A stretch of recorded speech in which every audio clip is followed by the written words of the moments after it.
నమస్తే రమగారు. నమస్తే జయ. రమగారు, మనము 5 ప్రశ్నలు ఈ సిరీస్ చేసాం. 5 ప్రశ్నలు అయిపోయినాయి. మరి కొత్తది ఏదైనా చెప్తారా?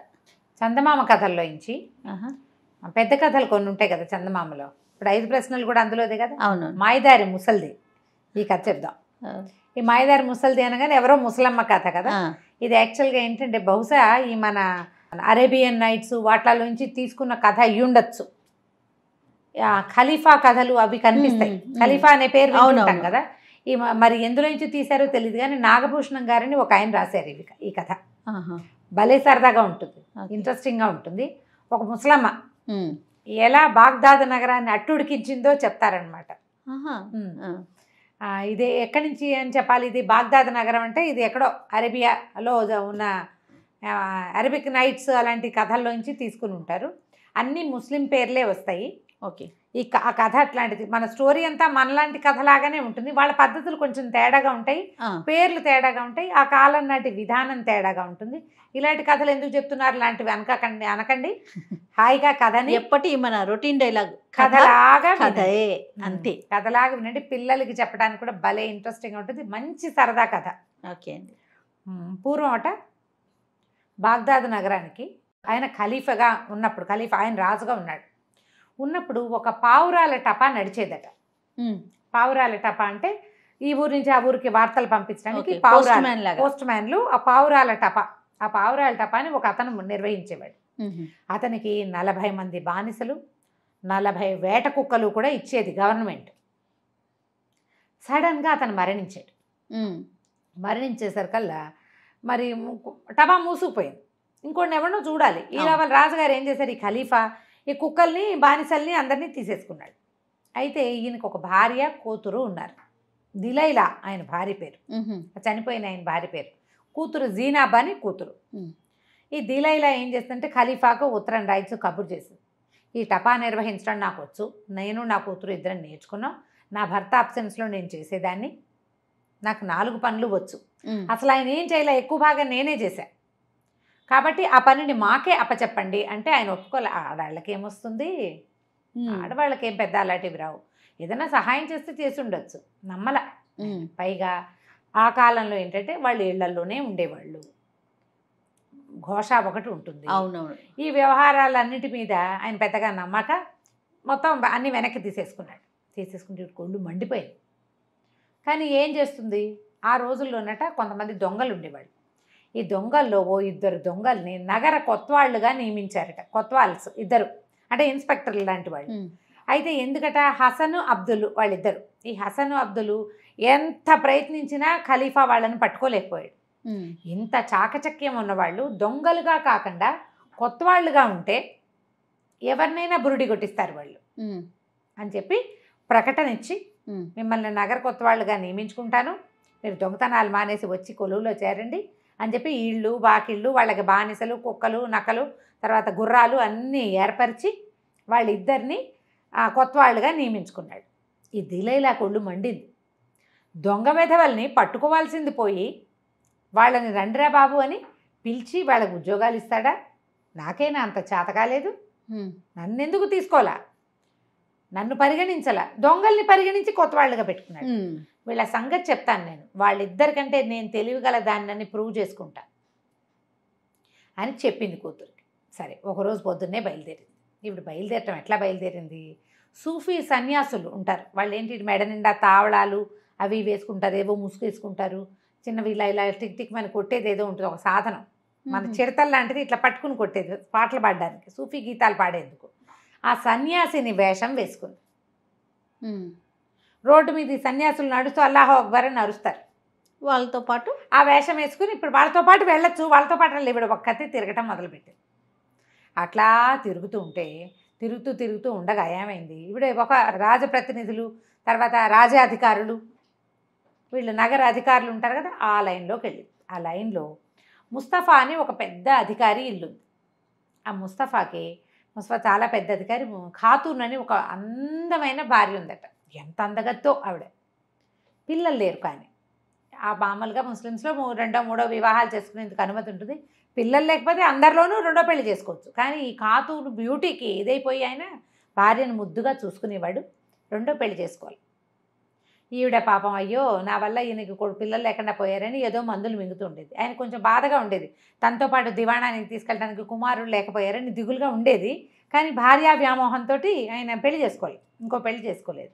ఆవిడ ఆ మందు ఈ మందు ఆ సన్యాసులు ఈ సన్యాసులు వాళ్ళని పిలిచి ఆశ్రయిస్తూ ఉండేది. అయితే ఏమైంది, ఆ ఖాతూను అప్పుడే ఆ ముస్తఫా గారు గుర్రం ఎక్కి బయటికి వెళ్ళాడు. ఈ అమ్మాయి ఏమో బయట అక్కడ పైన మేడ మీద నిలబడి భర్తకి బాయ్ చెప్తారు. మన సూఫీ సన్యాసి వేషంలో ఉన్న దిలైలా అటు వెళ్తూ చూసి పైకి చూస్తే కొత్త పెళ్లి కూతురలే మెడ నిండా చేతులు నిండా చెవులు నిండా నగలు. చూస్తే అమ్మాయి అందంగా ఉంది, ధగలాడిపోతూ నగలు. ఈ నగలన్నీ కొట్టేకపోతే మన ప్రజ్ఞ ఉంది అనిపించింది దిలైలాకి. సరే ఏం చేసింది, అక్కడక్కడే తిరగడం మొదలుపెట్టింది అల్లాహు అక్బర్ అని. అయితే ఈ పైన నిలబడిన ఖాతూన్కి మామూలుగా సన్యాసుల్ని వాళ్ళని పిలిస్తే కొంచెం, సన్యాసులైనా మగవాళ్ళని పిలవడానికి కొంచెం బెదురుతారు. ఆడ సన్యాసిని కదా, ఏదైనా పిల్లలు కలగడానికి మాయో మంత్రమో మందో మాకో చెప్తుందేమోనని ఓ పని మనిషిని కేకేసి వసే ఆ సన్యాసిని అమ్మని పిలుచుకురామని పిలుచుకొచ్చేసరికి కల్లా సరే లోపలికి వచ్చింది. ఈవిడేమంది, మరి పిల్లలు లేరు నాకు అనేసరికల్లా ఈవిడ చెప్పింది సన్యాసిని వేషంలో ఉందిగా. దిలైలా ఏమందంటే, నాకు తెలిసిన ఒక సిద్ధపురుషుడు ఒక ఆయన ఉన్నాడు, అసలు ఆయన దగ్గరికి వెళ్ళామంటే పిల్లలే పిల్లలు అనేసరికల్లా నేను ఎట్లా వస్తాను, ఎట్లా రావడానికి ఏముంది, ఇప్పుడు నాతో బయలుదేరిరా, మీ ఆయన వచ్చేసరికి ఇంటికి వెళ్ళిపోదు, గంటకు వచ్చేస్తావు నువ్వు.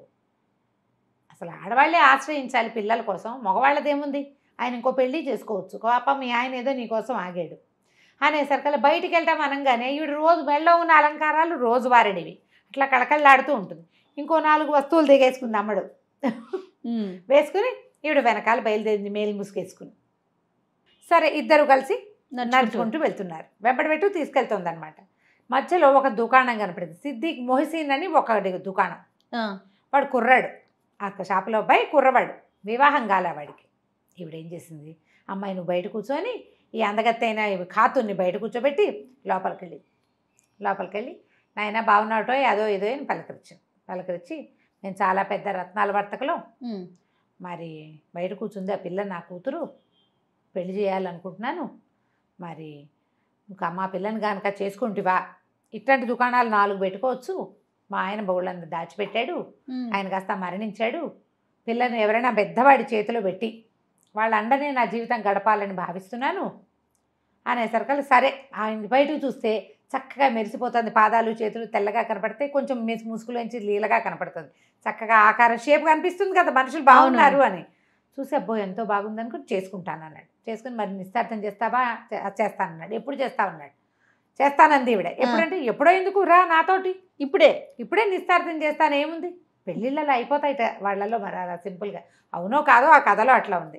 సరే ఈయన ఏం చేశాడు, మరి డబ్బు ఇవ్వాలి, పిల్లని పెళ్లి చేసుకోవటం అంటే దాన్ని ఏదో అంటారు, మెహర్ లాంటిది పేరేదో ఉంటుంది, ఓకే, వాళ్ళకి ఇంత సొమ్ము ఇస్తున్నాము అని. ఆ మెహర్ అమ్మాయి కట్నం అనమాట, అమ్మాయికి ఇచ్చే డబ్బు.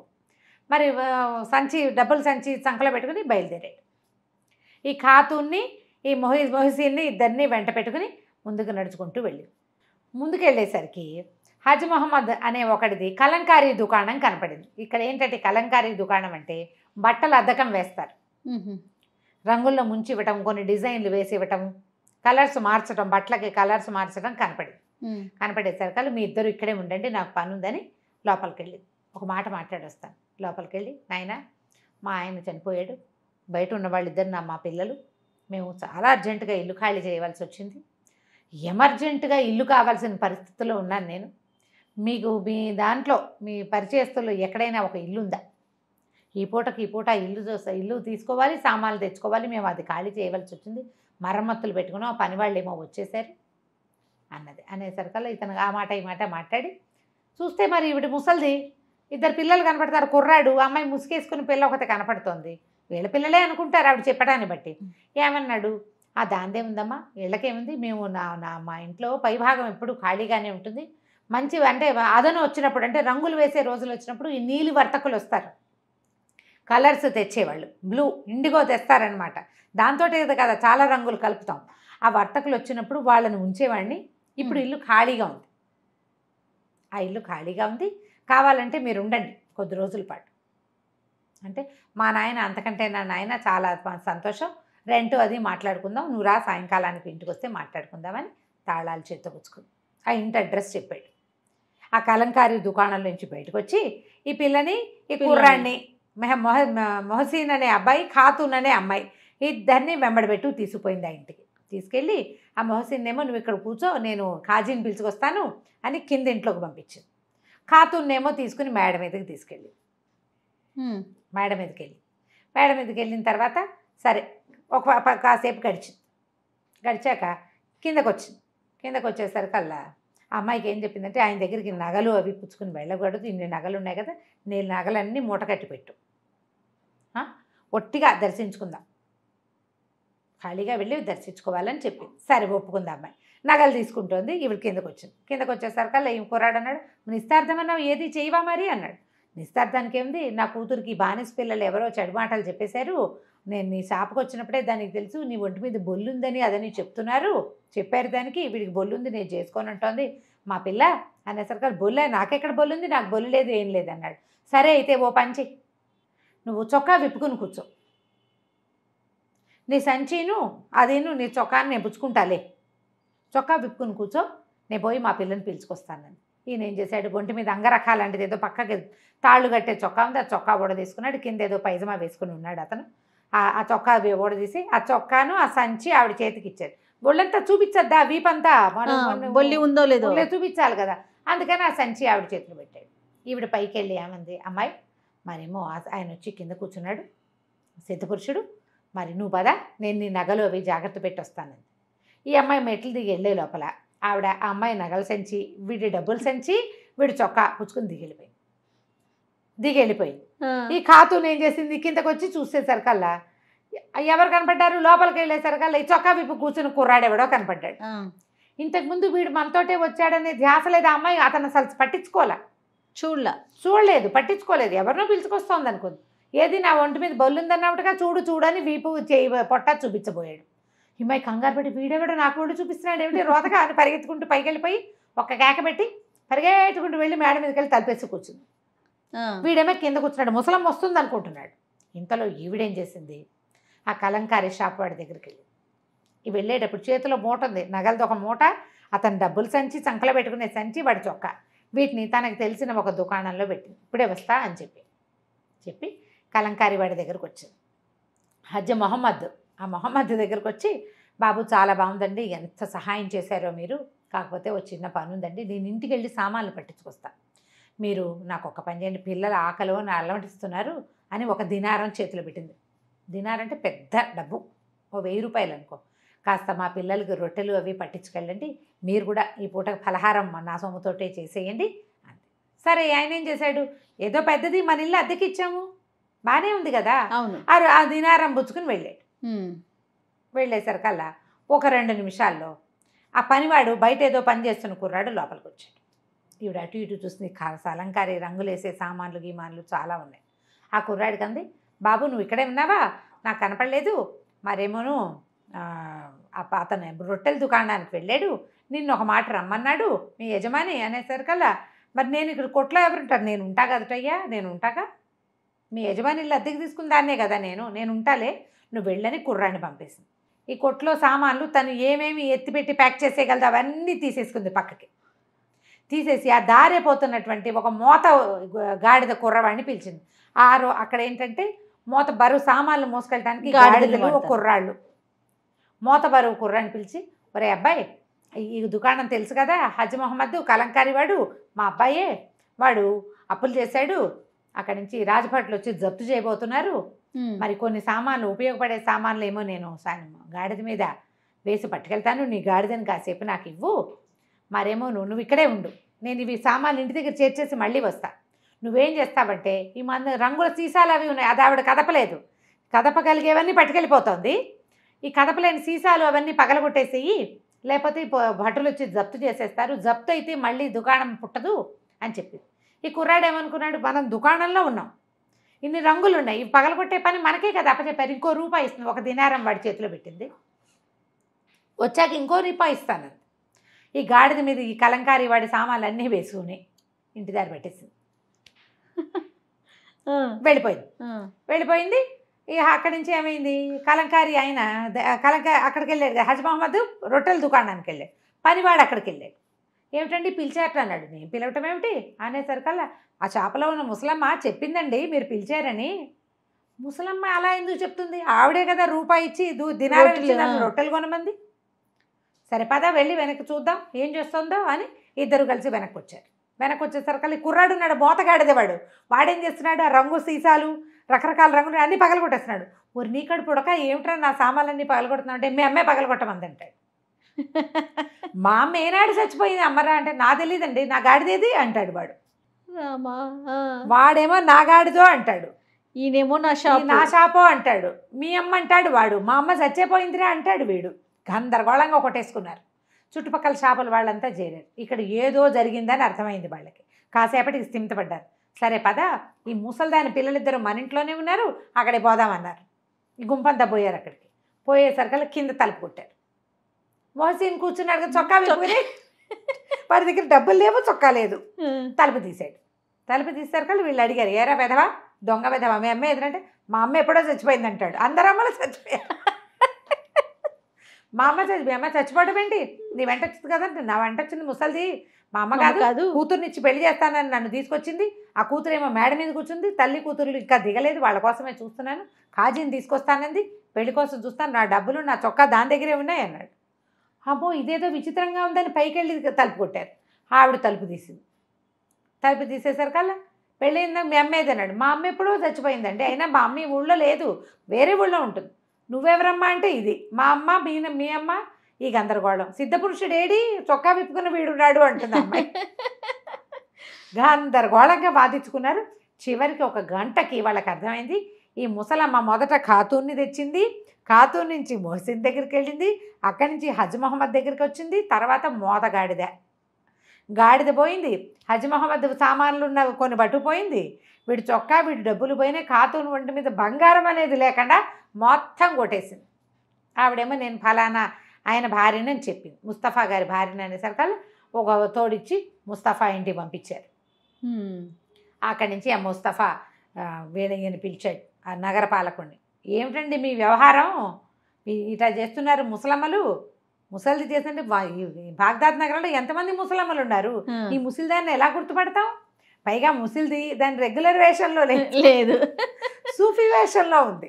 సరే చూద్దాం అనుకున్నారు. ఈ లోపల దిలైలా ఇంటికి వెళ్ళిపోయింది. వాళ్ళ అమ్మ కూతురు అడిగిందమ్మా ఏం చేసుకొచ్చావు అంటే, ఖాతూన్ బంగారం తెచ్చేసా, ఇంకోటి చొక్కా వాడి డబ్బులు తెచ్చేసా, కలంకారీ వాడి సామాన్లు తెచ్చేసా, ఈ గాడిది పట్టుకొచ్చేసా, ఇవాళకి నలుగురిని ఉద్ధరించాం, రేపటి సంగతి చూద్దాం. సరే వాళ్ళంతా వెతుకుతారమ్మా, నువ్వు బయటకు వెళ్ళబాక అని చెప్పింది కూతురు.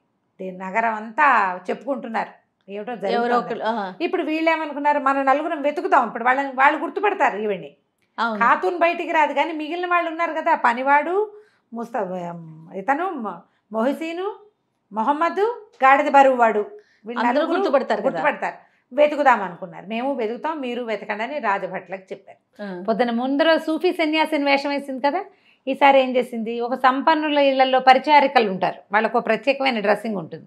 మరి అంటే మాసిపోయిన బట్టలు అవి కాకుండా కొంచెం మంచి బట్టలు, కొంచెం ఇదిగా అలాంటి ఓ డ్రెస్ వేసుకుని ఈ భాగ్యవంతులు ఉండే ఒక సందులోకి వెళ్ళింది. ఆ సందులో మహాభాగ్యవంతుల ఇంట్లో పిల్లకి ప్రధానం జరుగుతుంది. పెళ్లి అంటారు, పెళ్లి కుదిరింది అనమాట. అయితే ఈ పెళ్లి కూతురికి చిన్న పిల్లాడు తమ్ముడు ఒకడున్నాడు, ఒక 4 ఏళ్ల వాడు పిల్లాడిని తల్లిని వదిలిపెట్టకుండా సతాయించేస్తున్నాడు. ఆ వచ్చిన పేరెంట్ వాళ్ళు వచ్చిన వాళ్ళు ఉంటారు కదా, వాళ్ళని చూసుకొని ఇవ్వటం లేదు వాడు, గీబేమని గోల. చక్కగా పిల్లాడిని అలంకారం చేశారు, మంచి బట్టలు వేశారు, మెరిసే బట్టలు, జోళ్ళు, తర్వాత మెళ్ళో ఇవి హారాలు, చిన్న కుచ్చులు, తలపాగా ఒకటి, చేతులకేమో మురుగులు, ఉంగరాలు అన్నీ ఉన్నాయి. ఓహో నస పిల్లాడు. కొంచెం జనాలను చూసేసరికి కొంతమంది పిల్లలు అట్లా క్రాంకీగా ఉంటారు కదా, ఈవిడ ఇటు తిరిగి చూసుకొని ఇవ్వట్లేదని ఆ పెద్ద ఆవిడ ఏం చేసింది, ఆ పెళ్లి కూతురు తల్లి ఈ పిల్లాడిని ఒక దాతికి అప్పచెప్పి పాకెట్లో కూర్చో, వీడిని అక్కడ ఆడిచ్చు, ఈ ప్రోగ్రామ్ అంతా అయ్యాక అప్పుడు తీసుకోవద్దు గారని తినడానికి ఏదో ఒక తినబండారని చేతిలో పెట్టి లోపల చుట్టాలను చూసుకుంటుంది ఆవిడ. ఈవిడేం చేసింది, మన దిలైలా అక్కడికి వెళ్ళి చూసింది, దాది పిల్లాడిని పెట్టుకుంది. పిల్లాడి ఒంటి నిండా నగలు మెరిసిపోతున్నాడు, చక్కగా పొతకలే బాగున్నాడు.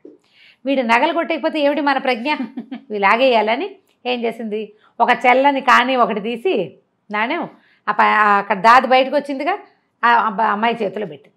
అమ్మాయి మీ పాత దాది చూడ్డానికి వచ్చింది, సలాములు చెప్పడానికి వచ్చిందని అమ్మగారికి చెప్పి రావాలి అనేసరికల్లా కానీ చేతిలో పడేసరికి దానికి ఉత్సాహం వచ్చింది.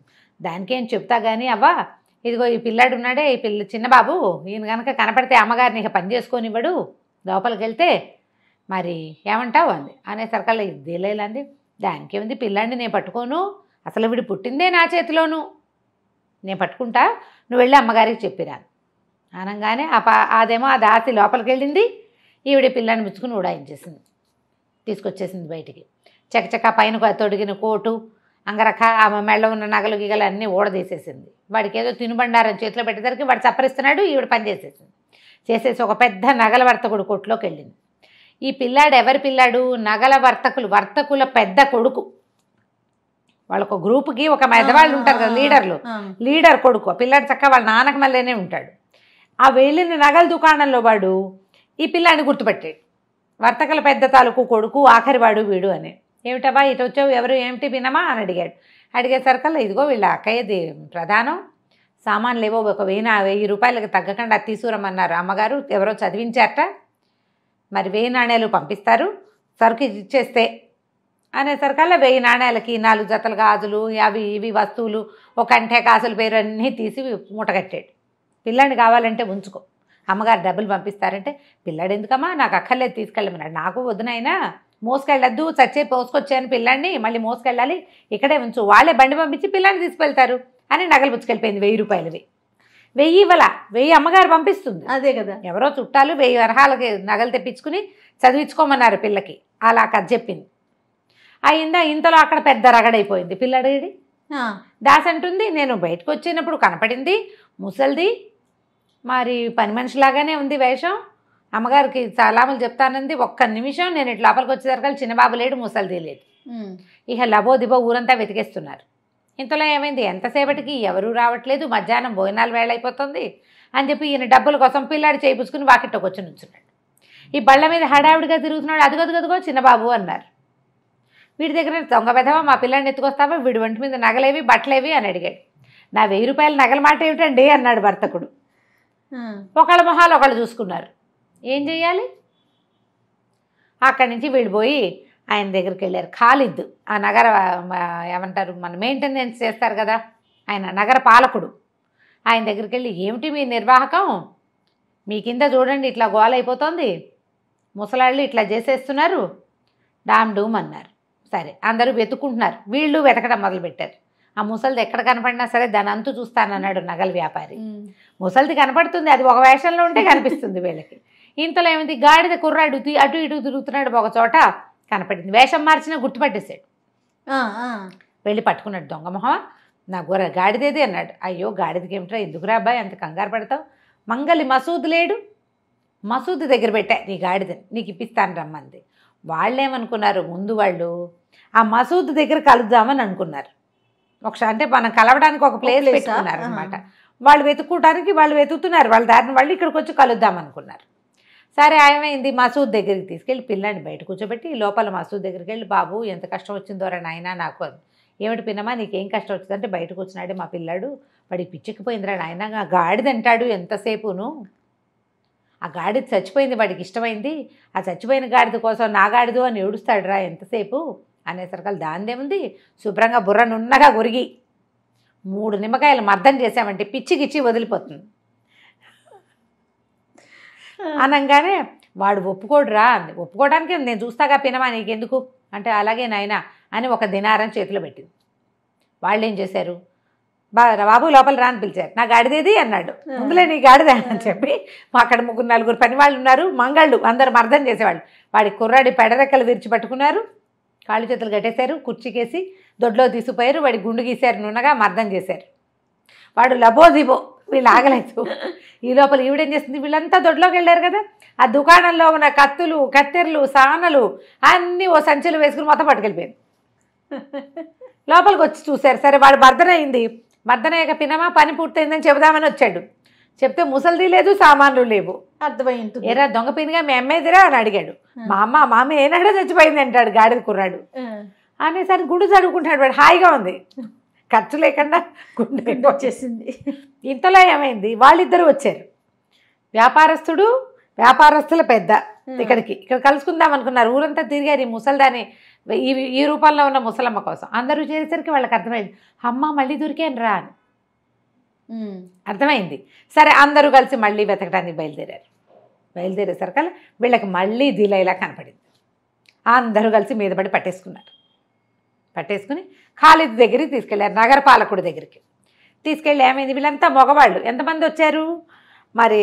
మొదట వచ్చిన మొహిద్దీను ఎవరో కుర్రాడు, పెళ్లి చేసుకుంటానన్నవాడు, కలంకారీ దుకాణం వాడు, గాడిద కుర్రాడు, వాడి గుండు కొట్టించింది. అక్కడి నుంచి వ్యాపారస్తుల పెద్ద మంగలి మసూదు, ఇంతమంది అయ్యారు. వీళ్ళంతా మగవాళ్ళు, ఆవిడొక్కతే ఆడది కదా. వీళ్ళు ఏం చేశారు, అక్కడ ఆడవాళ్ళని ఉండేటువంటి జనానా ఒకటి ఉంది, అక్కడ ఉంటుంది వాళ్ళ ఇళ్లలో. ఈ జనానాలోకి ఆవిడని పంపించి వీళ్ళు బయట కూర్చున్నారు. ఏ గదిలోకి అయితే ఇది జనానా అని పంపించారు, ఈ మన దిలైలా అక్కడ ఆగల, నడుచుకుంటూ గదులన్నీ తిరిగి చివరికి ఎక్కడికి వెళ్ళింది, ఆ ఖాలిద్ గారి భార్య ఏదో పని చేసుకుంటుంటే అక్కడికి వెళ్ళింది, మేడ మీదకి. జనాలు చూసుకోలేదు, ఇప్పుడు కొంచెం వేషం బాగుంది, నీకు కాన్ఫిడెంట్గా లోపలికి వెళ్ళిపోతున్నారు అనుకో, పట్టించుకోరు ఎవరు. మనం అటు ఇటు చూసినా ఎవరంటారు, మన దారిని మనం టక్కడక వెళ్ళిపోతే ఎవరు మనకేసి చూస్తారు. ఇవిడ అంతే కాన్ఫిడెంట్గా ఖాలిద్ గారి భార్య దగ్గరికి వెళ్ళిపోయింది. ఆయన ఏదో పనిలో ఉన్నాడు, ఎక్కడికో వెళ్ళాడు, బహుశా ఆయన లేడు.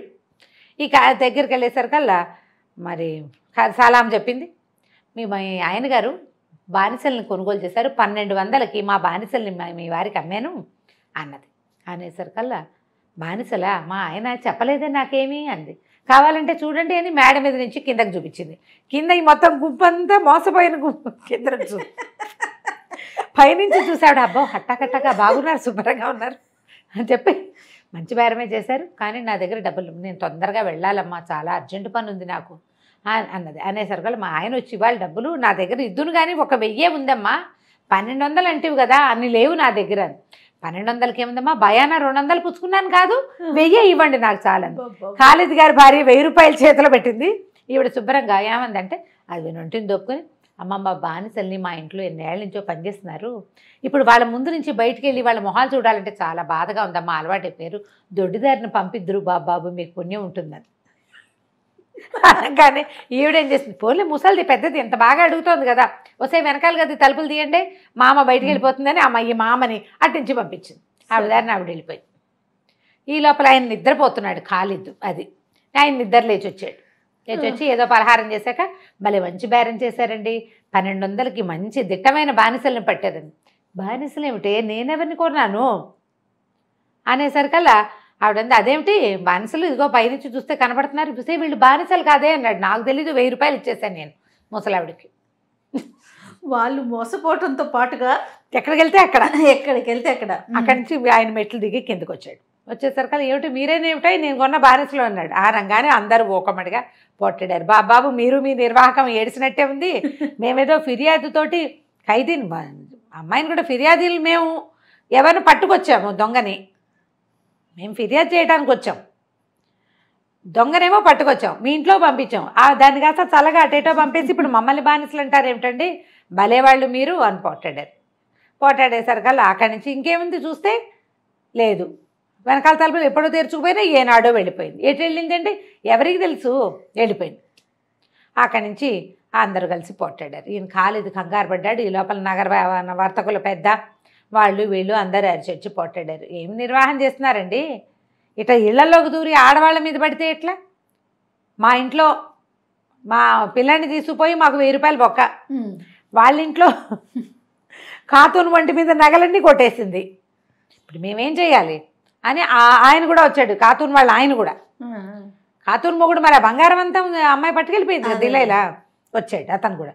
అందరు కలిసి పొట్టాడారు. ఈయన కంగారు పడి ఖాలిద్ ఇక్కడ ఉన్నాయని, ఇది నగర పెద్ద ఏమనాలి నగర పాలకుడు, బాబు మీకు నష్టం ఎవరెవరు జరిగిందో అవన్నీ నేను ఇప్పిస్తాను, మీలో ఎవరు ఆవిడని గుర్తుపట్టగలరో చెప్పండి అంటే మేమందరం గుర్తుపడతాం, 10 మంది సైనికులను ఇవ్వండి, మేము వెతికి పట్టుకుంటామన్నారు. ఇక అక్కడి నుంచి మొదలుపెట్టి నగరం మీద పడి వెతికారు. సాయంత్రానికి దిలైలా దొరికేసింది వాళ్ళకి, పట్టేశారు. ఇక దిలైలా ఆట కట్టేసినట్టే కనపడుతోంది. తీసుకెళ్ళి ఆ ఖాలిద్ ఈయన ఉన్నాడు కదా నగర ప్రతినిధి, నగర పాలకుడు, అక్కడ పట్టుకెళ్ళేసరికల్లా ఆయన అడిగాడు, ఏమిటమ్మా ఈ దొంగతనాలు నీ ఉద్దేశం ఏంటంటే, దొంగతనం ఏమిటంటే నేనేనాడు దొంగతనం చేయలేదంట, ఈ వీళ్ళు ఉన్న వాళ్ళంతా ఇదే దొంగ, మా దగ్గర నుంచి ఇలా కొట్టేసి అలా కొట్టేసి కథలుగా చెప్పుకుంటున్నారు వాళ్ళు, ఈవిడ ససేమిరా అంది. అనేసరికల్లా సరే ఏమనుకున్నారు, ఇప్పుడు ఇక్కడ ఇలా కాదు, ముందు ఈరోజు చీకటి పడిపోతుంది, సాయంత్రం అయిపోయింది కదా, రేపొద్దున్నే మొత్తం అందరినీ పిలిచి సాక్షులతో సహా విచారించి మొత్తం చుట్టుపక్కల వాళ్ళని కూడా పిలిచి విచారిద్దాం, మనమే వీళ్ళే కాకుండా కొత్త వాళ్ళని వీళ్ళని అందరినీ పిలుద్దాం అనుకున్నారు. పిలుద్దాం అనుకుని సరే ఈ చెరసాల కారాగారం అధికారి ఉంటాడు కదా, ఆయన పిలుస్తారు, దీన్ని పట్టుకెళ్ళి మీ జైల్లో పెట్టుకోమంటే వాడు ఒప్పుకోడు. ఇవి చాలా మోసకారిగా ఉంది, ఎవరు పట్టుకుంటే వాళ్ళ నెత్తి మీద కుచ్చుల టోపీ పెడుతోంది, నా వల్ల కాదండి, తీరా నేను పెట్టుకుంటే వాళ్ళని నా నెత్తి మీదకి వస్తే అదే కదా, వీళ్ళంతా చూడు ప్రతివాడు దొరికాడు ఆవిడికి, నేను దొరికిపోతే ఎట్లా, అసలే మా ఇంట్లో చాలా సమస్యలు ఉన్నాయి, నేను ఇప్పుడు పెట్టుకోను అన్నాడు. అనేసరికి సరే ఏం ఆలోచించారు, ఇది తెలివిగలది. రెండోది అంత తేలిగ్గా నేరం ఒప్పుకునేటట్టుగా కూడా కనిపించట్లా, దొంగతనం అనేది నా జీవితంలో చేయలేదంటోంది. మొహం చూస్తే కొంతమంది మొహాలు పట్టుపడిపోతాయి, ఇంత హడావిడి అయ్యేసరికి బిత్తరపోతారు. అంటే మరీ చేయి తిరిగిన దొంగ కదా రమ్మగారు, స్ట్రాంగ్ విమెన్, కాకలు తీరిన దొంగ. దాంతో వీళ్ళు ఏమనుకున్నారు, ఓపెన్ ప్లేస్లో కట్టేద్దాం, అందరూ చూస్తుంటారు, ప్రపంచం అంతా సిగ్గుపడుతుందా, సిగ్గని కాదు అంటే ఎవరినైనా మోసపుచ్చేసేందుకు అవకాశం లేని పరిస్థితిలో ఉంటుందని చెప్పి ఏం చేశారు, సరే ఈ కొంచెం ఊరికి బయటగా వజ్రస్థానాలు అవి ఉంటాయి, ఇలా ఖైదీలను బంధించే ప్లేసులు, అక్కడ తీసిపోయి కాళ్ళు చేతులు పెడరెక్కలు విరిచి కట్టేశారు ఈ దిలేలని. మరి ఇవి కాపలా ఉండటానికి సైనికులు అందరూ తలా ఒక మాట మాట్లాడారు, మా డ్యూటీలు కాదని అదని ఇదని. సరే వీళ్ళు ఏమన్నారు, ఫిర్యాదీలు ఉన్నారుగా 5-6 మీరు ఉంటారంటే కాపలా మేమే ఉంటాం, దీన్ని ఎలాగైనా సరే రేపొద్దున పట్టించి మా సొమ్మంతా మేము వసూలు చేసుకుని తీరాలన్నారు. సరే మేమే కాపలా ఉంటామన్నారు. అనేసరికి సరే ఒప్పుకున్నారు. ఈ కథ అంతా మొదలై 3 రోజులైంది, అట్లాగే కదా జరుగుతుంది. సరే ఏమైంది, ఒక చోట కట్టేశారు, ఒక చోట, అది ఎక్కడ ఒక మన ఈ బాగ్దాద్ నగరానికి బయట నుంచి జనాలు వచ్చి లోపల నుంచి వాళ్ళు వెళ్ళేది, అంటే దాదాపుగా ఆ పొలిమేరల్లో అనమాట ఇది. వీళ్ళు 5-6 కాపలా కూర్చున్నారు. సరే అందరూ తిండి తెప్పించుకున్నారు ఇళ్ళ దగ్గర నుంచి. ఈ దిలైలాని కట్టేసరి తిండిలే తిప్పలేవు. మరి అందరూ తిన్నారు, తెగ తిట్టిపోసారు వంతుల వారీగా, నువ్వు అలా చేసావు, ఇలాంటి చేసావు, నువ్వు ఇలాంటి దానివి, నువ్వు నరకంలో పడిపోతావు, అలా నిన్ను శిక్షిస్తాడు, ఇట్లా నానా తిట్లు తిట్టారు. నోళ్ళు నొప్పి పుట్టాక భోజనాలు చేశారు. భోజనం చేశాక 3 రోజుల నుంచి నిద్రలు లేవు కదా, పైగా ఒక హైరానా, ఒక టెన్షను. సడన్గా అమ్మాయి దొరికేసరికి అది రిలీవ్ అయిపోయింది, తిట్టేసరికి ఉన్న ఖర్చంతా తీరిపోయింది, తినేసరికి నిద్ర వచ్చింది, అందరూ పడుకున్నారు. ఈ దిలైలా మాత్రం నిద్ర పట్ల, తప్పించుకోవాలి ఎలాగా. ఇంతలో ఏమైంది, అది పొలిమేర కదా, 2 వ్యక్తులు కలుసుకున్నారు ఆ పొలిమేరల్లో. మామూలుగా చీకటిగా రాత్రిపూట 9-10 గంటలకి మనం అపార్ట్మెంట్లో పైన మాట్లాడుతున్నా కిందకి వినపడుతుంది, వాతావరణం ప్రశాంతంగా అయిపోతుంది, అనకుండా ధ్వని ఉండదు. పగటిపూట ఉండే సందడి లేకపోతే రాత్రిపూట మన మాటలు వేరేగా సౌండ్లో వినపడతాయి.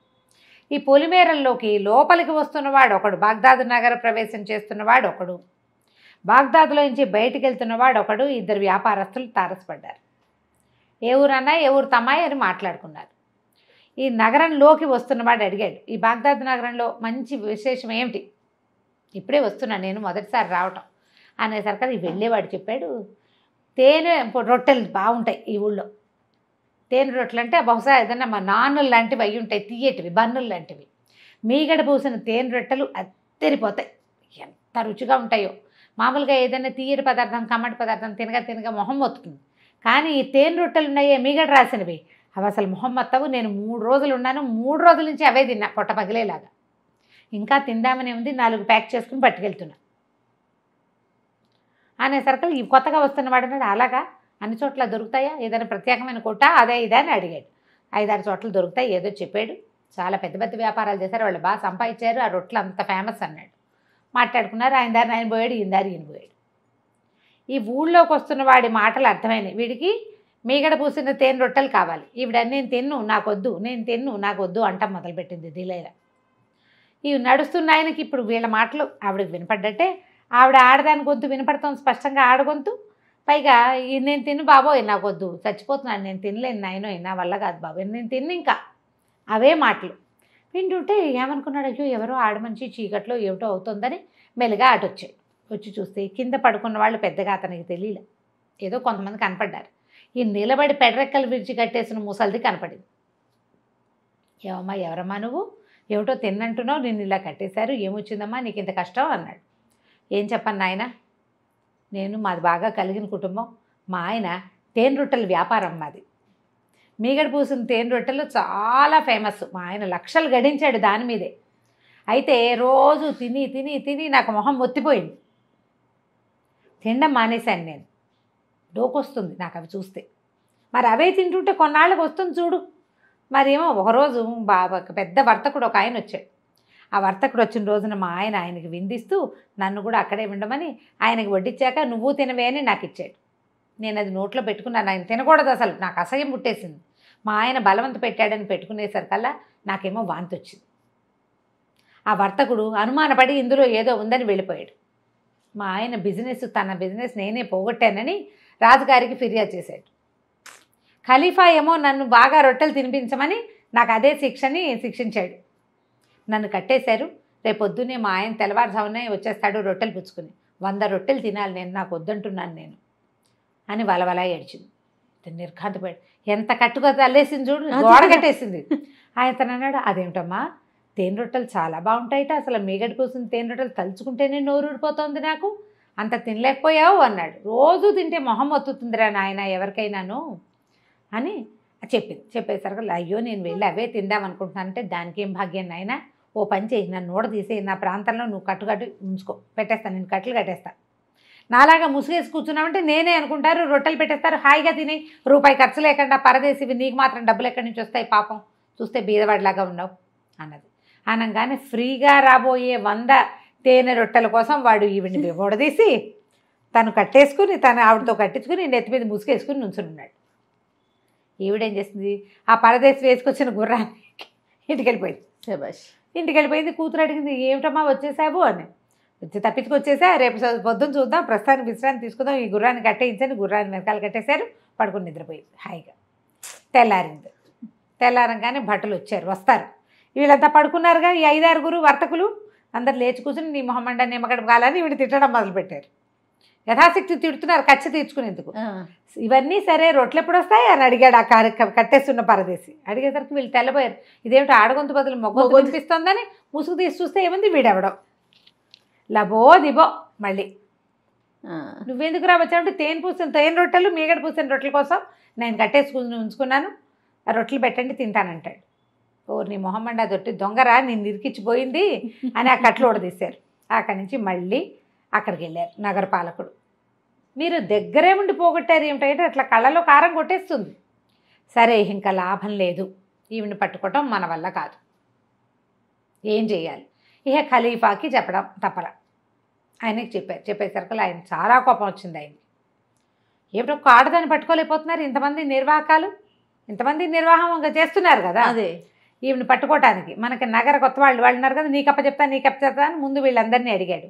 వీళ్ళు మా వల్ల కాదన్నారు. ఎందుకంటే ఎవరు ఆమెను పట్టుకోవడానికి ట్రై చేస్తున్నారో వాళ్ళకి తిరుక్షవరం జరిగిపోతుంది, ఫెయిల్ అయిపోతారు. క్షవరం ఏదో ఒకటి అంటించేస్తోంది వాళ్ళకి, ఎవరింట్లోకి వెళ్తే వాళ్ళ ఇంట్లోకి. కాబట్టి మేము పెట్టుకోము. మరి మీ దగ్గర కొత్త వాళ్ళుగా నియమించారు కదండి, హసన్ అబ్దుల్ వాళ్ళిద్దరిని. మరి వాళ్ళని నియమించింది ఎందుకు? వాళ్ళేదో ఘనులని కదా, వాళ్ళల్లో ఒకరిని అప్పచెప్పండి, అబ్దుల్లా ఒకడు, హసన్ ఒకడు అనేసరికల్లా ఖలీఫా ఆలోచించి అబ్దుల్లాని పిలిచి ఏమో అబ్దుల్లా, మరి ఇలా ఒక ముసలావిడ ఎవరో ఇట్లా చేస్తోందిట, నువ్వు ఆమెను పట్టుకోవాలి అంటే, ఓ అదెంత పని చిటికలో చేస్తానన్నాడు. ఓ 40 మంది సైనికులు తీసుకో, నగరం అంతా గాలించి ఆ ముసలిదాన్ని పట్టుకోవాలి. ఓకే. అయితే ఈ అబ్దుల్లాకి ఇచ్చిన గుంపులో జమేదార్ ఒకడు ఉంటాడు, ఈ సైనికుల్ని నడిపించేవాడు, గూని ఆలీ వాడి పేరు. ఆ ఆలీ ఏమన్నాడు, బాబు మనం ఈ వ్యవహారంలో హసన్ గారి సలహా కూడా తీసుకుందామండి, ఆయన సహాయం తీసుకుంటే బాగా పట్టేయగలుగుతాం మనం, ఈ ముసల్దాని సంగతి వింటుంటే అంత సులువు కాదనిపిస్తోందండి అనేసరికల్లా ఈయన గయ్యమని తెత్తు లేచాడు. అబ్దుల్లా, గూని వెధవా, బోర్డు సలహాలు చెప్తావా, హసన్ గారికి గొప్ప ఏంటి, మా తక్కువేంటి, వాడు దొంగే నేను దొంగనే, నేను మనం పట్టుకోలేమా, మనకు ఎవ్వడి సహాయమో అక్కర్లేదన్నాడు. హసన్ వినేలాగానే అన్నాడు. సరే ఊరుకున్నాడు. హసన్ ఏమనుకుంటే సరే వీడికి చేత కాకపోతే మన దగ్గరికే వస్తుంది. ఈ అబ్దుల్లా ఏం చేశాడు, ఈ 40 మంది సైనికుల్ని ఓ చోట కూడేసి, ఓ 10 మంది అట్టెళ్ళండి, 10 మంది ఇట్టెళ్ళండి, 10 మంది అట్టెళ్ళండి అని చెప్పాడు. అందరూ కలిసి మనం ఒక చోట కలుసుకుందాం. అది ఎక్కడ, ఒక సరాయ్ అంటే ఒక చిన్న హోటల్ లాంటిది అనమాట, ఒక బహుశా ఫంక్షన్ హాల్ అయ్యి ఉంటుంది, సరాయ్ దగ్గర కలుసుకుందాం, మీరు అన్ని పక్కల గాలించి అక్కడికి రండి అని చెప్పాడు. సరే ఈ హసన్ గారు, ఈ అబ్దుల్లా గారు ఈ జనాల్ని ఈవిడ్ని వెతుకుతున్నాడు అనే సంగతి ఊళ్ళో ప్రచారం అయిపోయింది. అక్కడి నుంచి జీనాబో దిలైలా ఇద్దరు మాట్లాడుకున్నారు, తల్లి కూతురు. దిలైలా అంది, వీడు ఖలీఫా దాకా వెళ్ళిందంటే వ్యవహారం మెల్లిగా మన దగ్గరకు వస్తుంది. కాకపోతే ఒకటి ఉంది, అబ్దుల్లాకి అంత సీన్ లేదు, వాడు నన్ను పట్టుకోలేడు. హసన్ అయితే ఖచ్చితంగా పట్టుకుంటాడు. హసన్ తెలివైన వాడు, హసన్ పట్టుకోగలడు, అబ్దుల్లా పట్టుకోలేడు. వాడికి అసలు నువ్వే చాలంది తల్లి అనేసరికల్ కూతురంది. అయితే అమ్మ నేను కూడా కాస్త ఏడిపించి రానా వాళ్ళని అంది. ఓహో. తల్లి సరే నీ ఇష్టం, జాగ్రత్తగా వెళ్ళిరమ్మని. ఈ జీనాబ్ ఏం చేసింది, చక్కగా అలంకరించుకుని, చాలా అందమైన అమ్మాయి, చక్కగా అలంకారం చేసుకుంది. ఏ సరాయి దగ్గర వీళ్ళందరూ కలుసుకుందాం అనుకున్నారో అక్కడికి వెళ్ళింది. హజ్ మహమ్మద్ అనేవాడు దాన్ని నడుపుతాడు. అక్కడికి వెళ్ళి ఆయనకి ఏం చెప్పిందంటే, ఒక ఆప్తమిత్రులు కొంతమంది కుటుంబాలు వస్తున్నారండి, వాళ్ళు సెపరేట్గా గడపటానికి, మిగిలిన జనాలతోటి కలవకుండా ఉండడానికి ఒక పెద్ద హాల్, ఒక సావిడి మొత్తం మాకు ఇప్పించండి అని అడిగింది. సరే ఒప్పుకున్నాడు. ఒప్పుకుంటే సరే మీకు రెంట్ విడిగా ఇస్తానంటే, ఈవిడ సౌందర్యానికి దాసుడైపోయి అబ్బాయి అంతేం అక్కర్లేదండి, మాది ఇక్కడ అంటే అది బహుశా మోటల్ లాంటిది, హోటలే బహుశా, ఎక్కువగా సారాయి అంగడి అనమాట, అది బారు సరిగ్గా చెప్పాలంటే. ఏమన్నాడు, మా దగ్గర ఉన్న సారా అంతా ఖర్చు పెడితే చాలు, సారా ఖర్చు పెడితే చాలు, దీనికి రెంట్ ఇవ్వక్కర్లా. డబ్బో సారాకేమైంది, మా వాళ్ళు అన్నీ చిలుకుండలే తెగ తాగేస్తారు, ఎన్ని పోసినా నిలవ అనమాట వాళ్ళ దగ్గర, అందరూ తాగేస్తారు, దాని డబ్బు వరకు మీకు ముట్ట చెప్తాను అని చెప్పి ఏం చేసింది, ఇంటి నుంచి పరుపులు, దుప్పట్లు, కంబళ్ళు, సోఫాలు అన్నీ తెప్పించుకుంది. తెప్పించి ఈ సావిడంతా చక్కగా లోపల హాలంతా నీట్గా సర్ది పెట్టింది. సర్దేసి ఆ చరాయి బయట నుంచునేసరికల్లా ఏమైంది, ముందు ఒక 10 మంది పటాలం వచ్చారు. వాళ్ళలో మొట్టమొదట ఆ గూని అలీ అని చెప్పాక జమేదార్ ఉండేసరికల్లా, మీరైనా అబ్దుల్లా అంది. ఇది నవ్వాడు, నేను అబ్దుల్లాని గాను, నా పేరు అలీ అంటారు అనేసరికల్లా, అలాగా నేను మీ అందరికీ స్వాగతం చెప్పడానికి ఇక్కడ నుంచున్నాను, మరి మీరంతా లోపలికి రండి, నా ఆతిథ్యం స్వీకరించండి అని పిలిచేసరికల్లా, ఇంత చక్కగా ముచ్చటగా ఉన్న అమ్మాయి ఆతిథ్యం ఇస్తానంటే ఫ్రీగా మందు పోయిస్తారు. అందరూ లోపలికి వచ్చారు. లోపలికి వస్తే చక్కగా పరుపులు బాలీసులు ఉన్నాయి, చల్లగా ఉంది, లోపల హాయిగా ఉంది. పొద్దునంతా గుర్రపు స్వారీ చేసిన వాడికి లోపలికి వస్తే హాయిగానే ఉంటుంది. రకరకాల తినుబండారాలు ఉన్నాయి, సారా పీపాలు కనపడుతున్నాయి, అవి ఇవి తిన్నారు. సో ఈ అమ్మాయి ఏం చేసింది, సారా పీపాలో భంగు కలిపేసింది. తాగేసి 10-15 నిమిషాల్లో ఎవరి దారిని వాళ్ళు పడుకున్నారు. 10 మందిని ఆ వెనకాలన్న పెరట్లోకి లాగేసేసింది. కట్టెల మోపులు పేర్చినట్టు ఒకళ్ళ మీద ఒకళ్ళు పేర్చేసింది. ఒళ్ళు తెలియదు భంగు తాగితే. అక్కడ పెట్టేసేసి సరే మళ్ళీ వెళ్ళి బయట నుంచి అంతా సర్దేసి 10 నిమిషాలు ఎంతసేపు వెళ్ళి బయట ఉంచింది. ఇంకో పావు గంట 20 నిమిషాలు గడిచేసరికి రెండో పటాలం వచ్చింది. రెండో పటాలానికి లోపల ఆతిథ్యం ఇచ్చింది, తీసుకెళ్ళి దొడ్లో పడుకోబెట్టేసింది. అక్కడికి హోటల్ వాళ్ళు లోపలికి రారు, ఎందుకంటే ఇది సెపరేట్ హాల్ వీళ్ళకి ఇచ్చేసారు. అడిగింది కదా ముందే సెపరేట్గా కావాలందుకే దాని పెరడు కూడా దాని కింద ఉంది, ఎవ్వరు రారు అక్కడికి. ఈ గుంపందరిని ఒక్కళ్ళని ఈడ్చుకెళ్ళటం, దొడ్ల బారేయటం. రెండో 10, మూడో 10 కూడా వెళ్ళిపోయినాయి. 4వ 10తో ఈయన వచ్చాడు. మా నలుగురు 4-10 వచ్చేసరికి ఇతను వచ్చాడనమాట. ఇంకో పక్క నుంచి అడిగాడు, అమ్మా మా సైనికులు వచ్చారంటే, వచ్చారండి, అంతా ఇక్కడే ఉన్నారు, మరేమో మిమ్మల్ని మీకు అంతా వీళ్ళు డ్రెస్ తీసుకుంటున్నారు, మీకు కూడా కాస్త ఆతిథ్యం ఇద్దామని నేను చూస్తున్నాను, అలీ గారు కూడా వచ్చారు అని లోపలికి పిలుచుకెళ్ళాక అమ్మాయి మీది ఏ ఊరు ఏంటి అని అడిగాడు. ఏదో చెప్పాక ఆయన కూడా తాగబోసేసింది. దగ్గరకు వచ్చి శుభ్రంగా తాగేయంగానే ముందు ఆయన మెడలో ఉన్న నగలు, మెడకి చేతులకి ఉండేవన్నీ ఊడదీసింది. ఒక లంగోటి లోపల భాగాల్లో ఉండేటువంటి బట్టలు తప్ప పైన ఉండేటువంటి కవచాలు అవి ఉంటాయి కదా, మొత్తం ఊడదీసేసింది. తీసుకెళ్ళి దొడ్లో పడుకోబెట్టేసింది. వరుసగా పడుకున్న 40 మంది మెడల్లోవి చొక్కాలు ఊడదీసేసింది. అసలు ప్యాంట్లు ఏమింది కింద పట్టుకుని లాగితే వచ్చేస్తాయి, చొక్కాలు సులువుగా ఊడిపోతాయి, పక్కన కట్టి ఉంటాయి అంతే, కాస్త అటు ఇటు మనుషులను కదిపితే చొక్కాలు ఊడొచ్చేస్తాయి. ఈ 40+1 41 పీపుల్వి చొక్కాలు, ప్యాంట్లు, ఒంటి మీద ఉన్న ఉంగరాలు, టింగరాలు, గొలుసులు సమస్తము పుచ్చుకుని చంకలో పెట్టుకుని బయట ఒక బండి మాట్లాడి పెట్టుకుంది. వచ్చేటప్పుడు సామాన్లు తెచ్చింది కాదు, అందులో వేసుకుని ఇంటి పెట్టుకెళ్ళిపోయింది. 2 పూర్తి రోజులు పడుకున్నారు వాళ్ళంతా అక్కడ. నగరంలో ఎక్కడా సడి చప్పుడు లేదు. అబ్దుల్లా వెతుకుతున్నాడు అనుకుంటున్నారు సైన్యంలో మిగిలిన జనం అంతా. 3వ రోజు మధ్యాహ్నానికి మెలకు వచ్చి చూసుకుంటే ఏముంది, మొల దిశ కాదు, రంగోటీలు ఉన్నాయి. ఇంతంత పెద్ద పెద్ద పర్సనాలిటీలు, అందరూ సైనికులు కదా, ప్రతివాడికి అండర్గార్మెంట్స్ తప్పిస్తే ఇంకేం లేవు ఒంటి మీద. ఏం చేస్తారు, అక్కడి నుంచి లేచారు, అటు ఇటు చూశారు, ఏమిటంటే ఒకరితో ఒకళ్ళు మాట్లాడి ఎవరో అందమైన అమ్మాయి. అంతే. హజ్ మొహమ్మద్ని అడిగితే అతనేమంటాడు, మాకేం తెలుసండి, ఆ అమ్మాయి రెంట్కి తీసుకుంది, డబ్బులు ఇచ్చేసింది, మీరంతా వచ్చి పడుకున్నారని మాకెట్లా తెలుస్తుంది, అమ్మాయి దానికి అమ్మాయి కిందే ఉంది, ఇదంతా చేసేదేం లేదు. ఏం చేస్తారు, అలాగే ఆ బోడిగుళ్ళు అందరివి గుండ్లు మీసాలు, బొర్ర మీసాలు, పెద్ద పెద్ద పర్సనాలిటీలు, చిన్న లాగులతోటి రోడ్డు మీద నడిచి వెళ్ళాల్సి వచ్చింది. ఈ సీన్ని అతను హసన్ చూసేసాడు. ఏమిటి అహ్మద్ భాయ్ నీ సంగతి అని అడిగాడు. అబ్దుల్లా ఏమిటి నీ సంగతి, ఇలా ఉన్నావు, ఇలా అయ్యింది ఏమిటంటే, నేను ఇలా మోసపోయాను అని చెప్పేశారు కల్లా. సరే ఇంకేం చేస్తారు, మళ్ళీ ఖలీఫా దగ్గరికి వెళ్తే ఖలీఫా ఏమన్నాడంటే, హసన్ నువ్వు పట్టుకోవాలి ఇవిని అంటే. ఈయనేం చెప్పాడంటే, హసన్ చెప్పిన మాట ఈ దీంతో ఎండ్ చేసేద్దాం కథని. ఈ ముసలావిడ దొంగతనం కోసం దొంగతనం చేయలే, దొబ్బేయటం కాదు, తన తెలివితేటలు చూపించాలని చూస్తుంది. 40 మందిని వలువులూడ్చి అక్కడ పడుకోబెట్టింది. వాళ్ళ వస్తువులు తీసుకెళ్ళేది కానీ ఆవిడకి డబ్బు అవసరం లేదు. వీళ్ళని మోసం చేసిన అమ్మాయి ఒంటి మీద నగలు, మనిషి బాగుంది అంటే ఏదో తమ తెలివిని ప్రూవ్ చేసుకోవడానికి చేస్తున్నారు ప్లాన్డ్గా. అయితే వాళ్ళు పట్టుకెళ్ళిన సొమ్మంతా మీకు అప్పచెప్తే వాళ్ళని మీరు శిక్షించను అంటే కనుక నేను పట్టుకొస్తానన్నాడు. ఖలీఫా ఒప్పుకున్నాడు, ఆజ్ఞాపత్రం రాసిచ్చాడు, అధికార పత్రం. దొంగిలించిన సొమ్ము మొత్తము అప్పచెప్పినట్లయితే శిక్షించము అని. అబ్దుల్లా నుంచి హసన్కి బదిలీ అయింది ఈ పని. ఆ అబ్దుల్లా పేరు అబ్దుల్లా కాదు, అహ్మద్ కాబోలు. నేను ఎంతసేపు ఏదో కన్ఫ్యూజ్ అవుతున్నాను అనమాట. అయినా అబ్దుల్లా అని పెట్టుకున్నాం, ఆయన పేరు అంతే అంతే. హసన్కి అప్పచెప్పారు.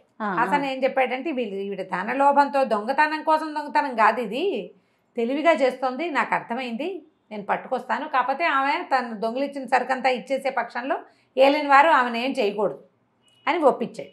ఖలీఫా అలాగని కాగితం రాసి ఓ ముద్ర వేసి ఎట్లా పెట్టారు. అక్కడి నుంచి ఇతను ఏం చేశాడంటే, చక్కగా వెళ్ళి దిలైలా వాళ్ళ ఇంటికి వెళ్ళి తలుపు కొట్టాడు. తలుపు కొట్టేసరికల్లా జీనాబ్ తలుపు తీసింది. మేముందా అని అడిగేసరికల్లా అప్పుడు దిలైలా కనపడింది. నువ్వు నాకు అర్థమైంది, నువ్వేనని నేను తెలుసుకున్నాను అని చెప్పేసరికల్లా చెప్తే ఈవిడేమంది, నా తెలివితేటలకు గుర్తింపు కోసమే చేశాను ఇది, నేనేం దొంగతనం కాదు, తెలివితేటల గుర్తింపు కోసమే చేశానంటే.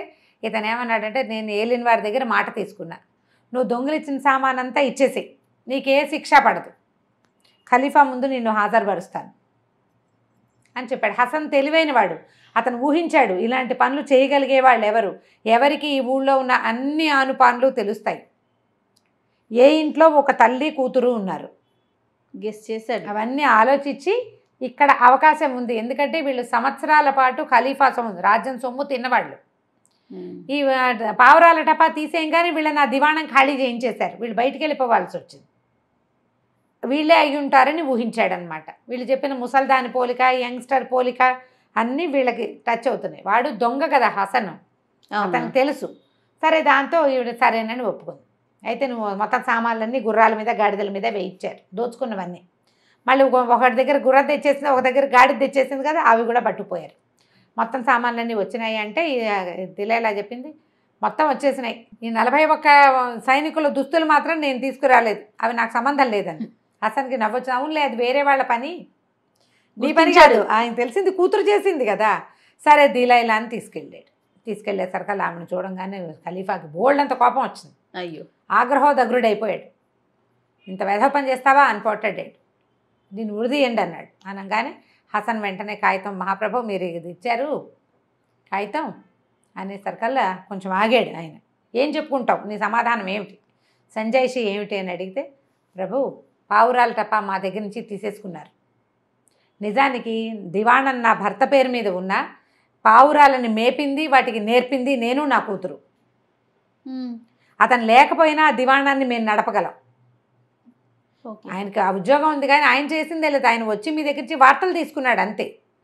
ఆ వార్తలు పంపించింది, మళ్ళీ వెనక్కి సమాధానాలు రాబట్టింది, ఎవరి పేరు మీద వాళ్ళ సమాధానాన్ని వెనక్కి పంపింది, ఆ పనంతా మేమే చేసేవాళ్ళం. బాగా చేయి తిరిగి ఉన్నదాన్ని నేను. మా నుంచి ఆ పని తీసేసుకోవటం వల్ల నేను నా తెలివితేటలు మీకు చూపించాలనుకున్నా. పైగా మీరు 2 దొంగలకి కొత్వాల్ పదవి ఇచ్చారు, వాళ్ళకంటే మేమేం తీసిపోయాం, ఆడవాళ్ళమైతే మాత్రం అని అడిగేసరికల్లా సరే ఇందులో ఉంది ఎంత ట్రిక్కు, ఎంత సింపుల్గా కన్ను కప్పేసి ఎవరిదైనా. ఈ పావురాల టపా అనేది ఏంటంటే మనిషికి పొలకువ లేకుండా చేసే పని. రహస్య వార్తలు పంపించాలి. ఆ పావురానికి కట్టే కాగితం ఎవ్వరికీ కనపడకూడదు. అదంతా మంచి ట్రిక్స్తో చేసే పని. పావురాళ్ళకి తర్ఫీదు ఇవ్వటం, ఏదైనా ప్రమాదం ఉంటే పావురాయి రాదక్కడికి, అవన్నీ నేర్పాలి దానికి. ఓహో. మరి ఈ మనిషిని గుర్తించటం, మాట్లాడటం, అర్థం చేసుకోవటం, అవన్నీ చెప్పాలి కదా. ఆ టపాకి ఆ వార్తలు పంపాలంటే అది కావాలి. అవన్నీ ట్రిక్కులు ఈవిడికి ఉన్నాయని, సరేనని మొత్తం పావురాల దివాణాన్ని దిలైలాకి అప్పచెప్పడానికి ఖలీఫా ఒప్పుకున్నాడు. 40 మంది నీగ్రో బానిసలు, 40 వేట కుక్కల్ని ఇచ్చాడు. ఈవిడేం చేసింది, చక్కగా మళ్ళీ దివాణంలో తమ సామాన్లన్నీ దివాణానికి మార్చుకున్నారు. వీళ్ళందరికీ ఎర్రటి జలతార దుస్తులు కుట్టించిందిట. వాళ్ళు అని తెలిసేందుకు యూనిఫామ్ కుట్టించింది. అక్కడి నుంచి రోజు మగవాళ్ళ దుస్తులు వేసుకుని చక్కగా ఒక బంగారు టోపీ పైన వెండి పావురపు బొమ్మ ఉన్న బంగారు టోపీ పట్టుకుని గుర్రం మీద వెళ్ళి కోటకెళ్ళి వార్తలన్నీ సేకరించేది. ఎవరెవరికి పంపించాలంటున్నారో అవన్నీ సేకరించుకుని వార్తలన్నీ పుచ్చుకుని ఇంటికి వచ్చేది. సాయంకాలం ఈ ఏర్పాటు చేసేవాళ్ళు తల్లి పిల్ల కలిసి.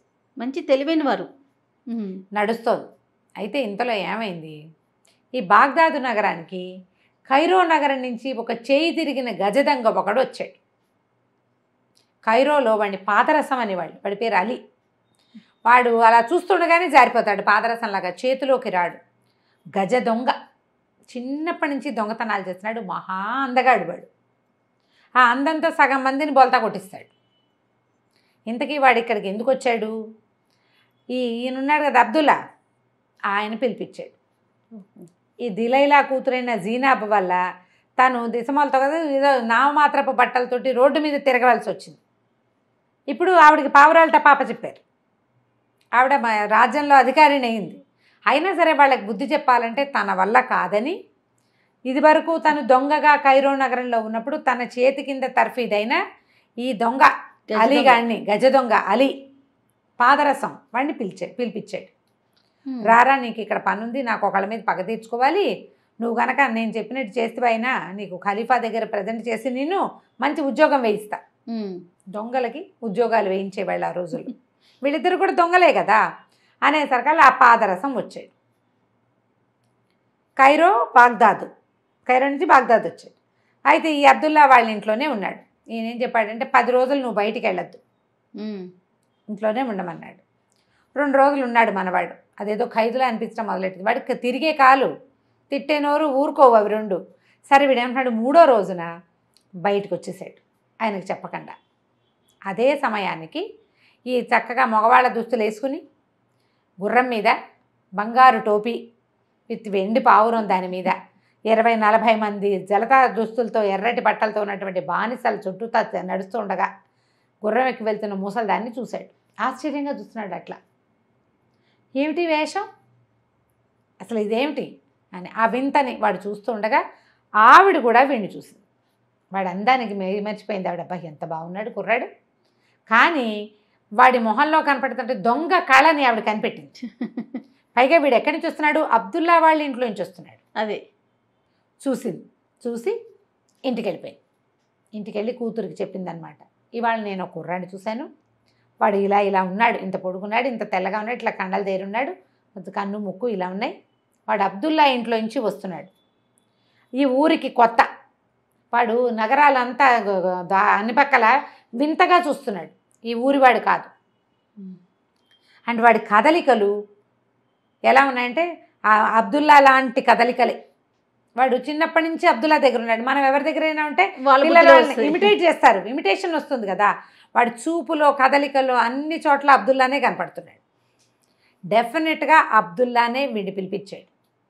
అర్థమైపోయింది, ఏదైనా పగ తీర్చుకునే ప్రయత్నం చేస్తున్నాడేమో అనేసరికల్లా ఏమైంది, అబ్దుల్లానే బోల్తా కొట్టించాం, ఆయన పిలిపించిన వాడు లెక్క అమ్మ మనకి, నేను వెళ్ళి చూసొస్తా ఉండు అని చెప్పి చక్కగా అలంకరించుకుని ఆ అబ్దుల్లా ఎక్కడైతే అతను కనపడ్డాడని వాళ్ళ అమ్మ చెప్తుందో ఆ రోడ్డు మీదకి వెళ్ళింది. ఆ రోడ్డు చివర కొంచెం ముందుకి తను నడిచి అన్నీ చూస్తున్నాడు కదా. ఇప్పుడు కొత్తవాడు ఏంటి చేస్తాడు, ఇట్లా చూసుకుంటూ వెళ్తాడు. పాతవాడితే ఎక్కడికి వెళ్ళాడు, డెస్టినేషన్కి వెళ్ళిపోతాడు. అవును, వీడికి డెస్టినేషన్ లేదు, తిరగటమే కదా.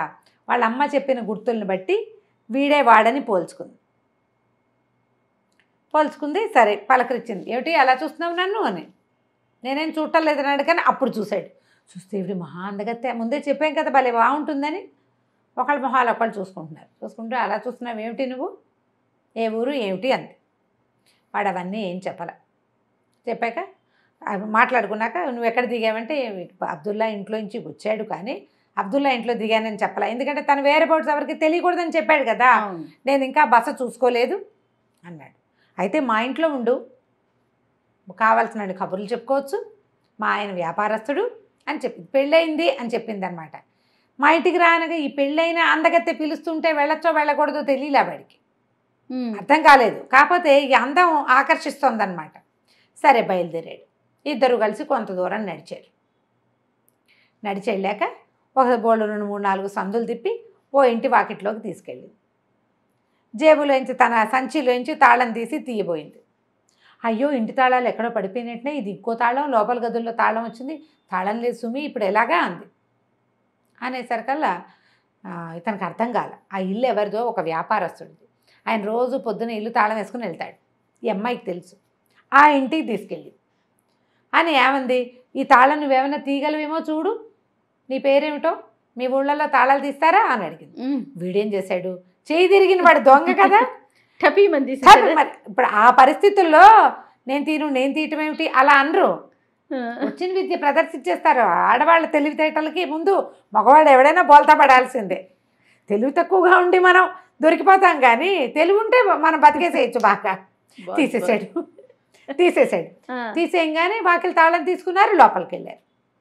వెళ్ళాక ఏమంది, నువ్వు మరేమో నువ్వు హాల్లో కూర్చో, నేను బావి దగ్గరికి వెళ్ళి నీళ్లు తెచ్చి వంట చేస్తాను, భోజనం చేద్దామంతే అనేసరికల్లా సరే బాగానే ఉందిగా, హాల్లో కూర్చున్నాడు. ఈ అమ్మాయి ఏం చేసింది, ఒక అరగంట దాకా పావుగంట అటు ఇటు తిరిగి ఆ బావి దగ్గర నిలబడి కేకలు పెట్టింది. అయ్యో అయ్యో ఇంకేముంది, కొంప మునిగిపోయిందని అరిచింది. అరిచేసరికల్లా పరిగెత్తుకుంటూ వెళ్ళాడు అలీ పాదరసం గారు. పరిగెత్తి ఏమైందంటే, నా రవ్వల ఉంగరం నీళ్లు తోడుతుంటే జారిపడిపోయింది, మా ఆయన చంపేస్తాడు, ఇప్పుడు ఎలాగా, ఏం చేయటం అంతే. అనేసరికల్లా మరి దూకడు, నేను తీస్తానులే అన్నాడు.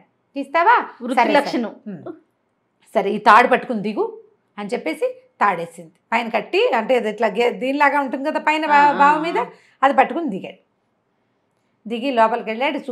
చూస్తుంటే ఏం చేసింది, ఈవిడ తాడు కాస్త అది లాగేసింది పైకి. పిల్ల లాగేసి అహ్మద్ వచ్చి తీస్తాడు, అబ్దుల్లా గారు, అహ్మద్ అంటే అదే అబ్దుల్లా వచ్చి తీస్తాడు, ఆయన వచ్చి తీసేదాకా అక్కడే కూర్చో, బావిలోంచి బయటికి ఎలా వస్తారు ఎవరైనా వేయాలి కదా, తాడు వేయాలి, అక్కడే కూర్చో అని చెప్పేసి బయటకు వచ్చేసింది. ఆ ఇల్లు యథాప్రకారం తలుపుల దగ్గర వేసి వెళ్ళిపోయింది. అయితే ఏమైంది, కాసేపటి వీడు ఏం చేస్తాడు, లోపల ఆ నూతిలో నుంచుని ఉన్నాడు. ఆ ఇంటి ఓనర్ వచ్చాడు. తలవాకిలి తాళం తీసుండేసరికి నిర్ఘాంతపోయాడు, ఏమిట్రా తాళం తీస్తుంది అని. లోపలికి వచ్చాడు. సరే పనివాడినేమో వేడి నీళ్ళు పెట్టమన్నాడు. వేడి నీళ్ళు పెట్టమంటే పనివాడు ఏం చేశాడు, లోపలికి వచ్చి నూతిలో చేదేసి బకెట్ నీళ్ళు తేవదామని చేదేశాడు. వెయ్యగానే వీడు పట్టేసుకున్నాడు లోపల. పట్టుకునేసరికి వాడు కంగారు పడి, అయ్యో ఎవరో పట్టేసుకుంటున్నారండి, అసలు నూతుల నుంచి చేద యువతలకు రావట్లేదు, మీరు రండి అని కేకేసుకొచ్చాడు. తీరా చూస్తే నూతులో పడి ఉన్నాడు. ఇంటి ఓనర్ కొళ్ళు మండిపోయింది. ఎవడరా నువ్వు, నా నూతులో చేరో దొంగ విధవా అని అడిచాడు. ఇదేమిటి, ఇది ఏ ఊరు అని అడిగాడు. వీడు తెలివి, ఏ ఊరు ఏమిట్రా, మా ఊరే అన్నాడు ఆయన. బాగ్దాద్ నగరం. బాగ్దాదా, నేను ఈజిప్ట్లో నైల్ నదిలో మునిగానండి అని చెప్పాడు అనమాట.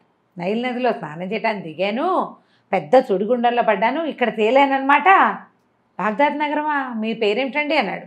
అనగానే ఈయన ఓరిని, అక్కడ మునిగిన వాడు ఇక్కడ చేయలేడా, ఎంత బాగుంది అని చాదేసి వాడిని పైకి లాగారు. పొడి బట్టలు ఇచ్చారు.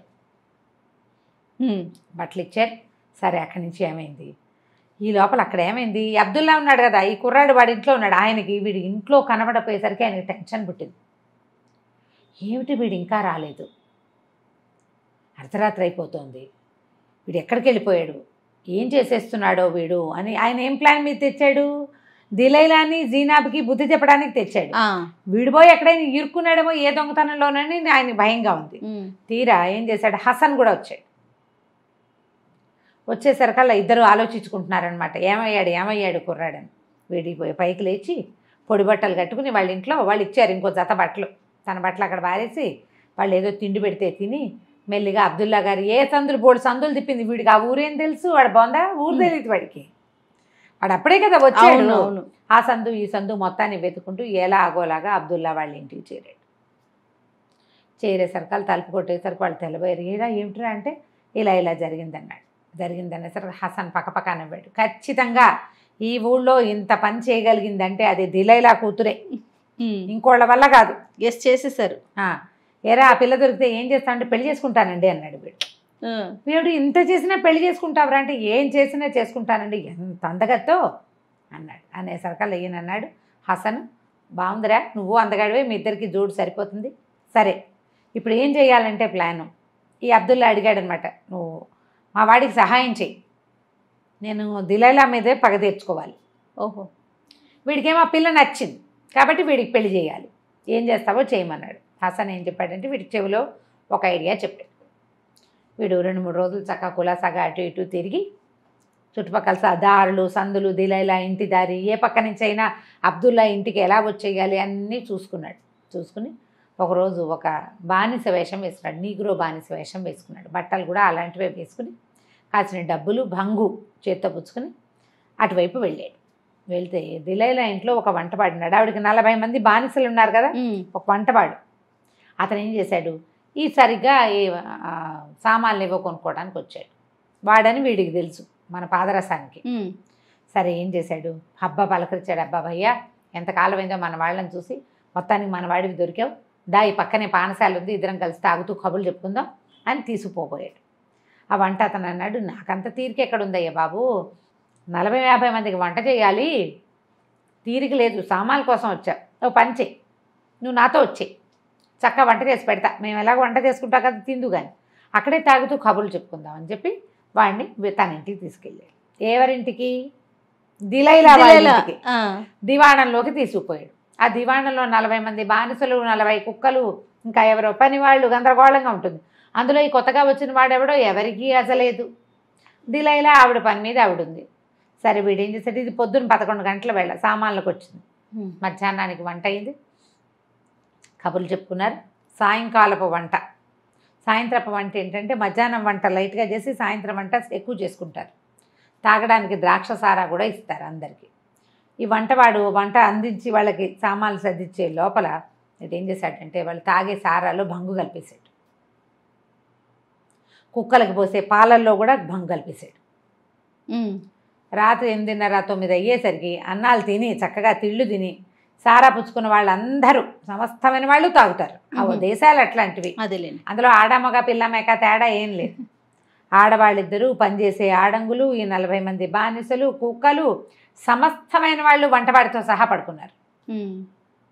సరే ఇతను ఏం చేశాడు, చక్కగా పైకి వెళ్ళి ఇల్లంతా వెతికి దిలైలా పెట్టుకున్నది బంగారపు టోపీ, దాని మీద ఉన్న వెండి పావురం బొమ్మ దాంతో సహా అది, తర్వాత ఏమో ఈ మొత్తం మా సామాన్లన్నీ ఏమన్నారు, ఈ మన పావురాలు టపా సామాన్లు, పావురాలన్నిటినీ ఒక పంజరంలో పెట్టుకుని పట్టుకెళ్ళిపోయాడు.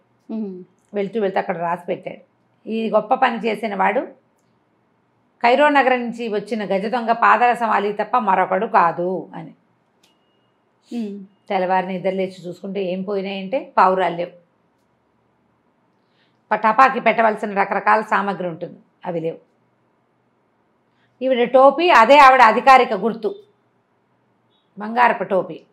ఇంకేం చేస్తారు, ఈవిడ ఏమనుకుందంటే ఖచ్చితంగా వీడు వాడే, ఆ పాదరసం నేను చూసిన కుర్రాడే, ఇది కూతురు నూతులో దింపిన వాడే గుర్తించింది. వాడు తెలిసిపోయింది ఆవిడకి. అక్కడి నుంచి అబ్దుల్లా ఇంట్లో ఉంటాడని అబ్దుల్లా వాళ్ళ ఇంటికి వెళ్ళేసరికల్లా అక్కడ కూర్చున్న అబ్దుల్లా హసన్ ఇద్దరు, రండి రండి దిలైలా, మీకోసం ఎదురు చూస్తున్నాం, మాతో పాటు మీరు కూడా భోజనం చేయండి అని పిలిచారు, మర్యాద ఇచ్చారు ఆవిడకి. తీరా చూస్తే వాళ్ళ ఎదురుగుండా ఉన్న పళ్ళేల్లో ఉన్నది పావురాయి మాంసం. ఆవిడకి గుండె గుభేల్ మంది, ఎంత చేసినా ఇంత చేయకూడదు కదా, నా మీద పగ తీర్చుకోవాలంటే ఖలీఫా వస్తువుని ఇలా భోజనం చేయొచ్చా మనం, దొంగలకు కూడా ఒక న్యాయం ఉండాలి, ఎంత దొంగ అయినా ఒక నీతి ఉండాలి కదా అనేసరికి హసన్ వెంటనే ఆవిడ అనునయించాడు, ఖలీఫా సామాన్లన్నీ ప్రశాంతంగా ఉన్నాయి, ఏమీ ఇబ్బంది లేదు, ఇది మేము వేరే చోట నుంచి తెప్పించాం, మిమ్మల్ని భయపెట్టడానికి చేసిన పనే కానీ ఇవి కాదు, మీ పావురాలు సేఫ్గా ఉన్నాయి అని ఆ పాదరసాన్ని పిలిచి పరిచయం చేశారు. సరే సర్దుకున్నారు అంతా. ఆ పాదరసాన్ని పిలిచి, ఈ అబ్బాయికి మీ అమ్మాయిని పెళ్లి చేసుకోవాలనుంది, మీ పిల్లని వీడికి ఇచ్చి పెళ్లి చేయండి అని అడిగారు. ఆవిడంది, అయ్యా నా చేతిలో ఉంటే మహత్తరంగా చేద్దును, కానీ నా చేతిలో లేదు. నా భర్త మా పిల్ల పుట్టినప్పుడే నా పిల్ల పెళ్లి బాధ్యత నా పెద్ద అన్నయ్యకి అప్పచెప్పాడు. జురేక్ అతని పేరు. పరమ దొంగ పూర్వకాలంలో. మీకు తెలుసు కదా వాడు ఎంత దొంగ, ఎందుకంటే వీళ్ళు దొంగలే, అదే కదా, వాడు తెలియకుండా ఉండడు వీళ్ళకి. అతందే పూచి. ఆయన ఏదంటే అదే, ఆయన ఒప్పించుకుని పిల్లని పెళ్లి చేసుకోవచ్చు. మా పిల్ల పెళ్లి నా పూచి కాదు, చిన్నప్పుడు అప్పచెప్పేసాం, అలాగే ఉంది. పిల్ల నాతో ఉంటుంది కానీ పూచి మాత్రం అయిందే. కాబట్టి ఆ జూరెక్కని కనుక్కోవాలి అనేసరికల్లా సరేనన్నాడు. ఈ జురేక్ అనేవాడు సామాన్యుడు కాదు, వాడికి బోళంతుంది చరిత్ర. ఈ దిలైలా ఎలా ఖతర్నాకు, ఈవిడికంటే ఎక్కువ వాళ్ళ అన్నయ్య. ఇక్కడి నుంచి మనకి ముసల్దమ్మ గారి కథ కనపడదు, దిలైలా కథ కనిపిస్తుంది, పాదరసం చేసిన కథే కనిపిస్తుంది అనమాట. ఇది ఈ చివరి 2 భాగాలు పాదరసం కథే. సరే ఆవిడ ఏం చేసింది, తన వెండి టోపీ బంగారు టోపీ అవి పుచ్చుకుని వెళ్ళిపోయింది. జీనాబ్కి చెప్పింది, వాడు నిన్ను పెళ్లి చేసుకోవాలనుకుంటున్నాడు, మీ మావయ్య దగ్గరికి వెళ్ళాడు, మావయ్యను ఒప్పించుకొస్తాడు అని. మావయ్య ఆ జురేక్ అనేవాడు పరమ దొంగ, వాడికి మీద ఒక్క చోట కూడా అభియోగం ప్రూవ్ అవ్వల. ఇంట్లో కూర్చొని దొంగతనం చేయించగలడు, చాలా తెలివైనవాడు. వాడంత తెలివైనవాడు కావటం వల్లే వాడి చెల్లెలు దిలేలాక అంత తెలివింది. ఈవిడ అలాగే చేసింది కదా, ఆనుపాను లేకుండా. అయితే ఏం చేస్తున్నాడు, పెద్దవాడైపోయాడు అతను. చేపల వ్యాపారం చేస్తున్నాడు. వేయించిన చేపలు వేయించి అమ్మేస్తాడు, అతని బిజినెస్ అదే. అయితే ఈ వ్యాపారంలో పెట్టినప్పుడు కొత్తల్లో జనాలందరూ తన దగ్గరికి రావడానికి షాప్లో ఒక ఇది పెట్టాడు ఆయన, ఒక 1000 నాణేల మూట ఒకటి తగిలిచ్చాడు. ఎవరైనా తీసుకోవచ్చు, ఎవరైనా సరే, మీరు తీసుకోగలిగితే ఆ డబ్బులు మీవే, కన్ను కప్పి తీసుకోవాలి అని. ఆ కన్ను ఎవ్వరూ కప్పలేరు. మొదట్లో జనాలు చాలామంది ట్రై చేసి దెబ్బలు తిని చేతులు కాళ్ళు విరగొట్టుకుని తలకాయలు పగలగొట్టించుకున్న వాళ్ళు ఉన్నారు. ఆ 1000 నాణేల మూట అలాగే వేళ్లాడుతూ ఉంటుంది. ప్రతి వాళ్ళు ఆ మూటను చూసే ఆశ కొద్దీ వీడి కొట్టుకొచ్చేవాళ్ళు మొదట్లో. తర్వాత కొట్లో వేయించిన చేపలు అలవాటైపోయి ఆ నాణేల కోసం ఎవరు చుట్టాలి, అందరు దీనికోసమే వస్తారు. తెలివి చూడండి. అదే మరి ఆఫర్లు, అక్కడ పెట్టిన ఆఫర్ ఏంటంటే 1000 నాణేల సంచి ఆఫర్ పెట్టాడు. ఏంటట, 1000 నాణేల సంచి ముట్టుకోగానే అది ఇట్లా పట్టుకుని లాగేసరికి షాప్ అంతా డప్పులు మూగేస్తాయి. తెలిసిపోతుంది. వాడు ఏర్పాటు అట్లా చేశాడు. అక్కడి నుంచి బయటకు వచ్చేసి అతను సీసపు గుళ్ళు ఉంటాయి అతని దగ్గర, అదేంటి ఆయన బాల్స్ లాంటివి, ఐరన్ బాల్స్, సీసపు గుండు అంటారు. ఆ గుండు వేసుకొట్టేస్తాడు. గుండు తగిలితే చిన్న దెబ్బ తగలదు, అది గుండు విసిరేస్తాడనమాట. సరే ఏమైంది, వీడు ఒకరోజు వెళ్ళాడు, డైరెక్ట్గా అడిగాడు, నేను మీ మేనగోడల్ని పెళ్లి చేసుకోవాలనుకుంటున్నాను, మరి మీ పిల్లనిచ్చి నాకు పెళ్లి చేయండి అని అడిగాడు. అడిగేసరిగా జూరేక్ అన్నాడు, మా పిల్లకి నువ్వెక్కడ తగుదువి, మామూలు లూకాయి వాడేధావులకి నేను ఇవ్వను, గట్టివాడికి అయితే ఇస్తా, మా పిల్లకి నువ్వు సరిపోవు, ఆ పిల్ల చాలా గొప్పది, చాలా అద్భుతమైంది, అంత బ్యూటీ అది, ఈ రోడ్డు మీద పోయేవాడికి ఎందుకు ఇస్తాం పొమ్మన్నాడు. అనేసరికి నీ 1000 నాణేలు కాజేస్తే ఇస్తావా అన్నాడు. ట్రై చేయి చూద్దాం. మర్నాడు ఏం చేశాడు వీడు, ఒక ముసమ్మక్క కడుపుతో ఉన్న అమ్మాయి వేషం వేసుకుని, నిండు చూలాలు వేషం వేసుకుని వచ్చాడు. వాడికి తెలియదు ఈ డప్పులు మోగుతాయి, సీసపు గుళ్ళు విసురుతాడు, అవి తెలియవు. ఆ జురేక్ని మోసం చేయడం కష్టం అని మాత్రమే చెప్పారు హసన్ వాళ్ళు, అందుకంటే చెప్పలా. సరే వీడు ఏం చేశాడు, చేపలు వేయించుకుని తీసుకున్నాడు. ఈ లోపల నొప్పులు వచ్చినట్టు నటించాడు. అయ్యో ఈ అమ్మాయి నిండు చూలాలి, నొప్పులు వచ్చిందని భార్యను పిలవడానికి లోపలికి వెళ్ళాడు. ఆయన లోపలికి వెళ్ళంగానే వీడేం చేశాడో చటుక్కుని ఎగిరి ఆ మూట పట్టుకున్నాడు. మూట పట్టుకున్న మరుక్షణం షాప్ అంతా డమ టపా అని సప్పుళ్ళు వచ్చేసినాయి. రావటం ఏంటి, ఆ జురేక్ లోపల నుంచి పరిగెత్తుకొచ్చి, దొంగ వెదవా నువ్వు వేషం వేసావా అని చెప్పేసి గుండు విసిరి కొట్టాడు. కొట్టేసరికల్లా వీడు పరిగెత్తాడు, తను పట్టుబడిపోయానని పాదరసం పరిగెత్తేశాడు. ఈ గుండు తగిలేసరికల్లా ఢామని పడ్డాడు. చుట్టుపక్కల జనాలంతా చూశారు, నిండు చూలాలని గుండు పెట్టి కొట్టాడు వీడు అని. లేచి సర్దుకుని వాడు లేచి వెళ్ళిపోయాడు. గట్టిగా తగిలింది దెబ్బ, నడువుకు తగిలేసింది. ఈ చుట్టుపక్కల జనాలంతా చూలాలని కొడతావా, అసలు పుట్టగతులు ఉంటాయా నీకు అని తిట్టిపోశారు. ఇలాంటివి చాలా చూసాం, పోపండి అని వెళ్ళిపోయాడు. ఆ దెబ్బ తగ్గాక కాస్త 4 రోజులు ఆగి మళ్ళీ వచ్చాడు. వాడు ఊరుకోవట్లేదన్నమాట, చెయ్యాలి ఏదో ఒకటి. రెండోసారి ఏం చేశాడు, ఓ బానిస వేషం వేసుకొచ్చాడు, పనివాల్సి వాడి వేషం. మళ్ళీ అది లాగబోయాడు. మళ్ళా డప్పులు మోగినాయి, మళ్ళీ సీసపు గుండు విసిరాడు. ఈసారి వీడు తప్పించుకున్నాడు. ఫస్ట్ టైం దెబ్బ తగిలింది కదా, ఏమైంది బాగా అయితే ఎవరో ఒక పెరుక్కుండ ఒకటి మోసుకెళ్తుంటే ఆ పెరుక్కుండకు తగిలింది. కుండ ఢామని పగిలింది, పెరుగువాడు తిట్టి పోసాడు. ఆ పెరుగంతా ఎగిరి పక్కన కాజీ గారు వెళ్తుంటే ఆయన మీదంతా పడింది. చుట్టుపక్కల జనాలందరూ తిట్టారు, ఎంతమందిని కొడతావు, ఎంతమందిని ఇబ్బంది పెడతావు, కాజీ గారు నీకు వడ్డిస్తాడు, ఆయన ఏం ఊరుకోడు, ఖలీఫాకి చెప్పి నీ గోడులు ఒడగొట్టిస్తాడు అంటే అది చూస్తానని పోయాడు లోపలికి. గుర్తుపట్టేస్తున్నాడు అనమాట. మళ్ళా ఒక 4 రోజులకి మళ్ళీ వచ్చాడు పాదరసం. మరి వదలటంలో వాడికి ఆ జీనాబు కావాలి. ఈసారి ఏమైంది, మళ్ళీ సీసపు గుండు విసిరాడు. ఈసారి ఆ రోడ్డు మీద పోతున్న ఒక ముసలమ్మకి తగిలింది. అది ఆమెకు అస్సలు చచ్చిపోయింది. అయ్యో, చచ్చిపోయేసరికల్లా మొత్తం ఆ రోడ్డు మీద ఉన్న వాళ్ళంతా వీడి మీద పడ్డారు, ఈ జురేక్ మీద. ఇలా ప్రతివాడికి ఆశ చూపిస్తావు నువ్వు, ఆ వచ్చిన వాడిని ఎలా అంటావు? నువ్వు ఇవి చూపించకూడదు కదా. పైగా సీసపు గుండు పెట్టి కొడతానని వాడికి చెప్పేవా నువ్వు? వాడికి తగలటల్లా ఎవరో ఒకళ్ళు తగులుతోంది అని రాజభట్లు వచ్చేసారు. ఆ డబ్బులు తీస్తావా తీయవా అని అందరూ తెగ తిట్టిపోశారు. ఇంకేం చేస్తాడు ఆయన? గొడవ. అంతకుముందు దెబ్బలు తగిలిన వాళ్ళు మళ్ళీ వచ్చేవాళ్ళు కదా. వీడు పట్టుబదలిన విక్రమార్కుడు బాబాయ్ కొడుకు పొట వచ్చేస్తున్నాడు. సరే ఏం చేశాడు, విసుగు పుట్టి మూట కూడా తీసేసాడు. తీసేసి ఇంట్లోనే ఓ చోట పూడ్చిపెట్టుకున్నాడు. పూడ్చిపెట్టుకుంటే వాళ్ళ ఆవిడ అడిగింది, ఏమయ్యా ఈ 1000 నాణ్యాల సంగతి తెమిలింది కదా, ఇక కట్టి ఉంచేది లేదు, పిల్లవాడి పుట్టినరోజు వస్తుంది చిన్నపిల్లాడిది.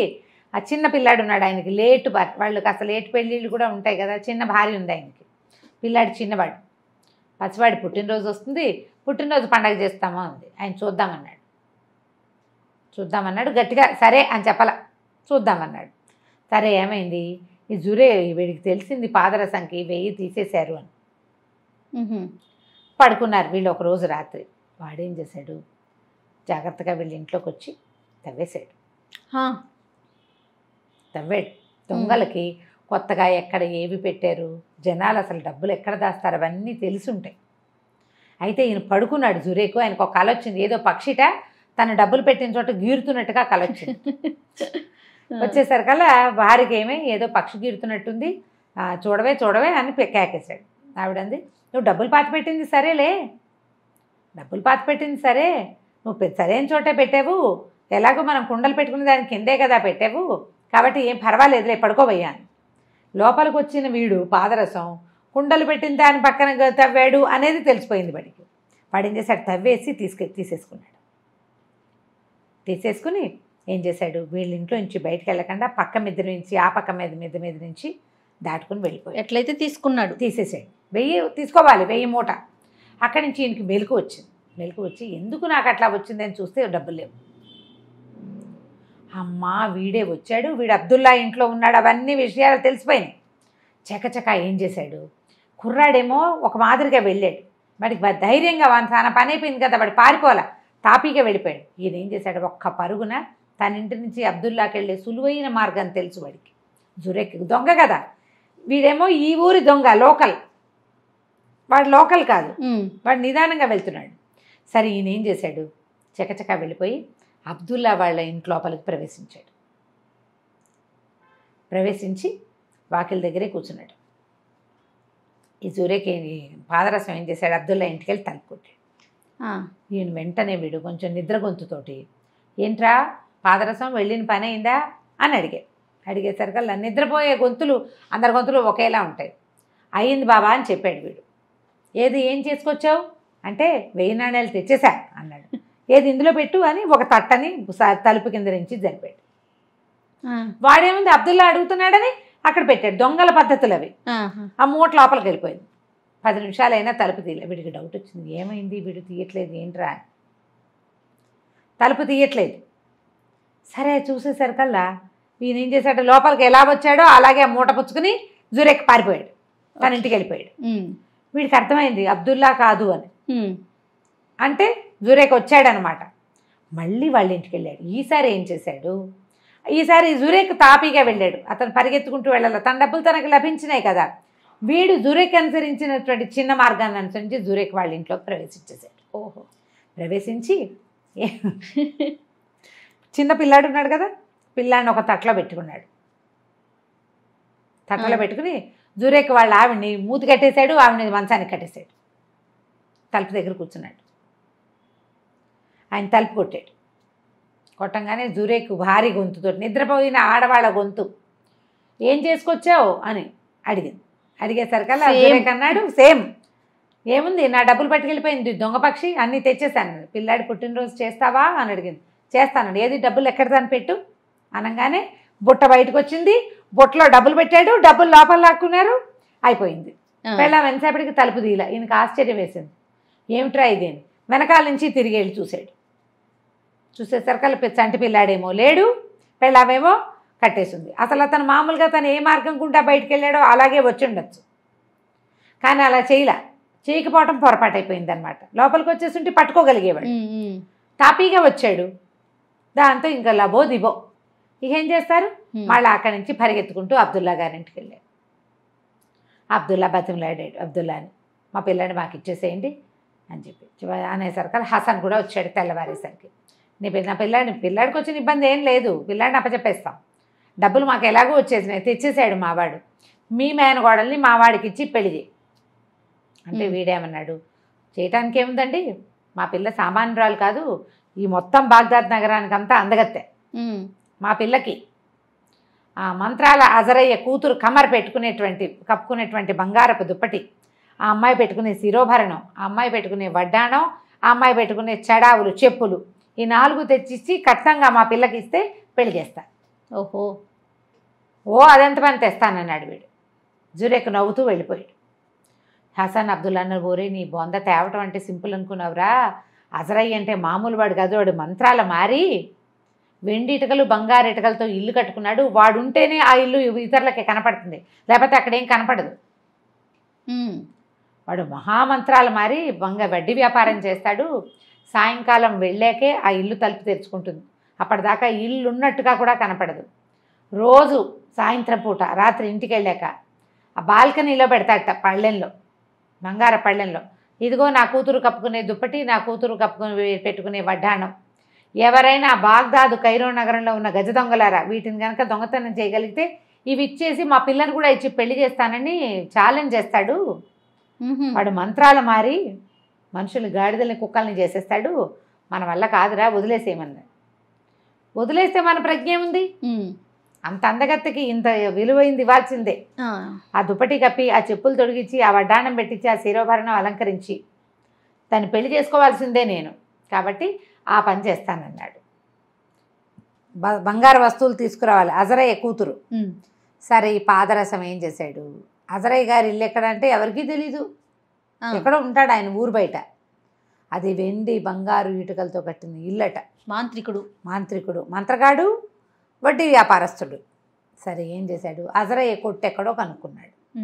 ఆ కొట్టు చుట్టూతా చచ్చట్లాడుతూ గడిపి సాయంకాలం ఆయన బంగారం అంతా, అంటే వీళ్ళు వడ్డీకి పెడతారు కదా, తనఖా పెట్టిన బంగారం అంతా మూటల్లో వేయించి కంచర గాడిదల మీద వేసుకున్నాడు. ఆయన గుర్రం ఎక్కాడు. ఆయన వెళ్తుంటే వీడు కూడా మెల్లిగా ఒక కంచర గాడిదని ఎక్కి ఆయన అనుసరించిపోయాడు. ఆయన నగర ద్వారాలు దాటి ఒక చోటకి వెళ్ళి నేల మించి ఒక గుప్పెడు ఇసుకని మంత్రించి చల్లేసరికల్లా అప్పుడు ఇల్లు కనపడడం మొదలుపెట్టింది. పెద్ద కోట అది. సరే, బంగారు వెండి ఇటుకలతోటి కట్టబడి ఉంది. ఇది చూస్తూ ఉన్నాడు. ఆయన లోపలికి వెళ్ళిపోయాడు.